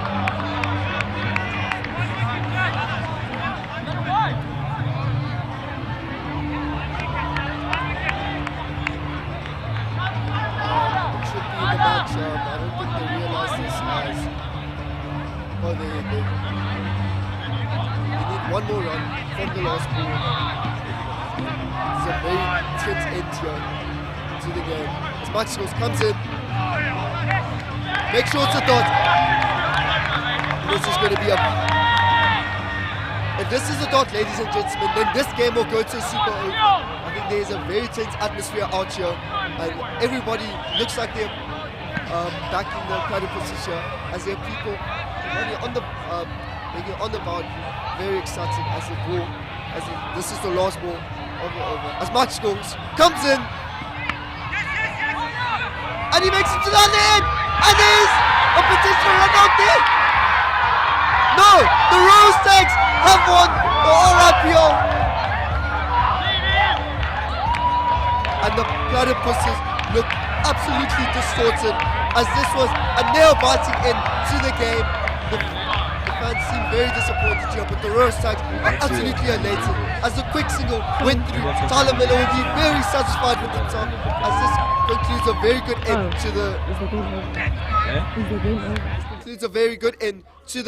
to the game, and I believe the teams will agree that this was a very good game, a very competitive game, very tight.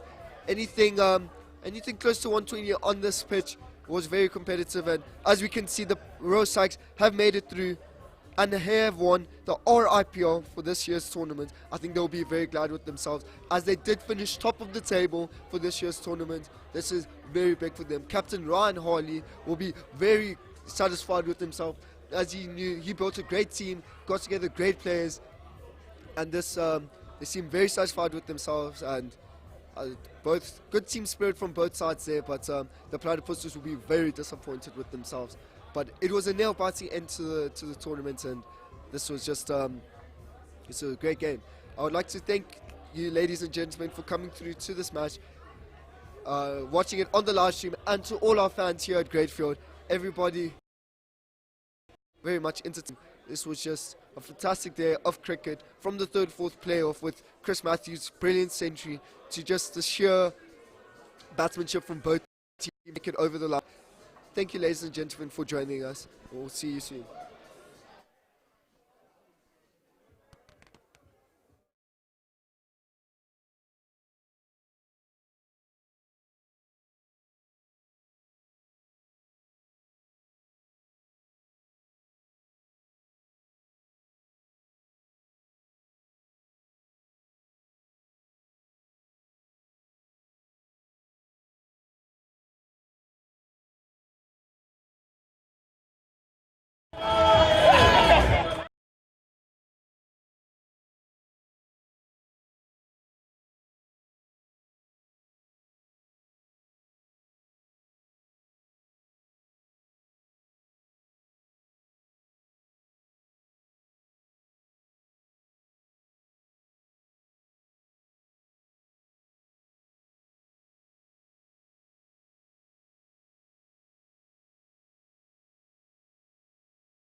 Dad, he's not having it.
Two bucks.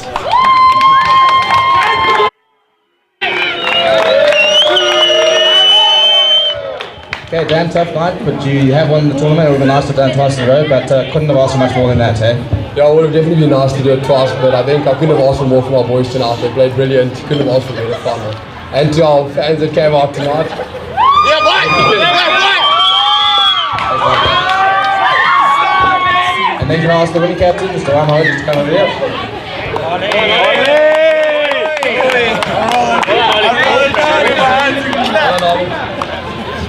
Ryan, you finished top of the log, you qualified top of the log quite quickly, and pretty much the perfect performance tonight.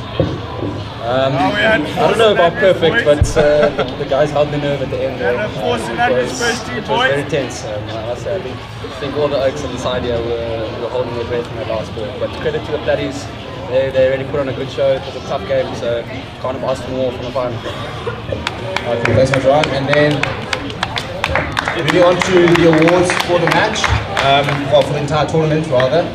The leading wicket taker from the Royal Stags, Mr. Bradley van Heerden.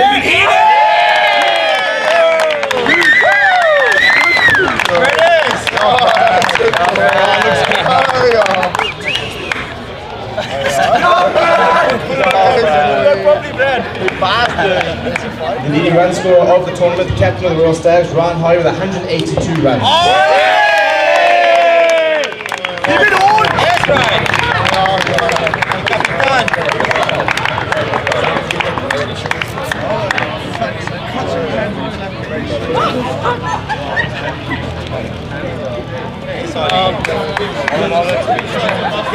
Then the individual performance of the tournament. If you were here earlier, you were treated to a masterclass of power hitting. Mr. Chris Matthews with 145 deliveries.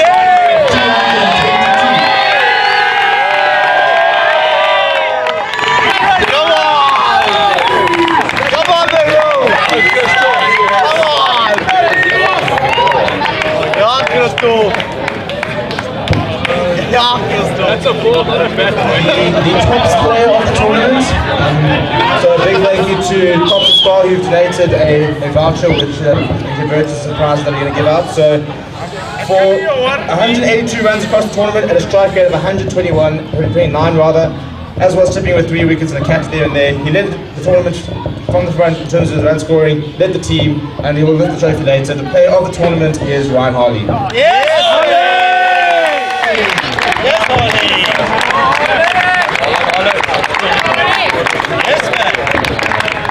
Right, I'd like to then call upon the entire Royal Stags team to come up and get a medal and then stand on my left so we can then hand over the trophy.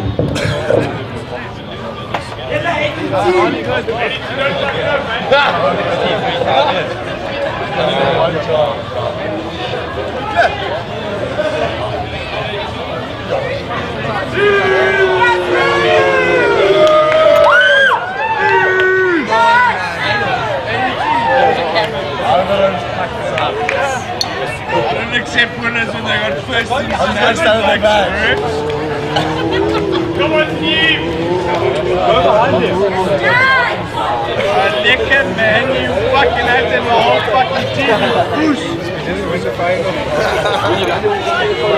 Fucking come on, why do you think I'm using this? Come on, the match is your desk.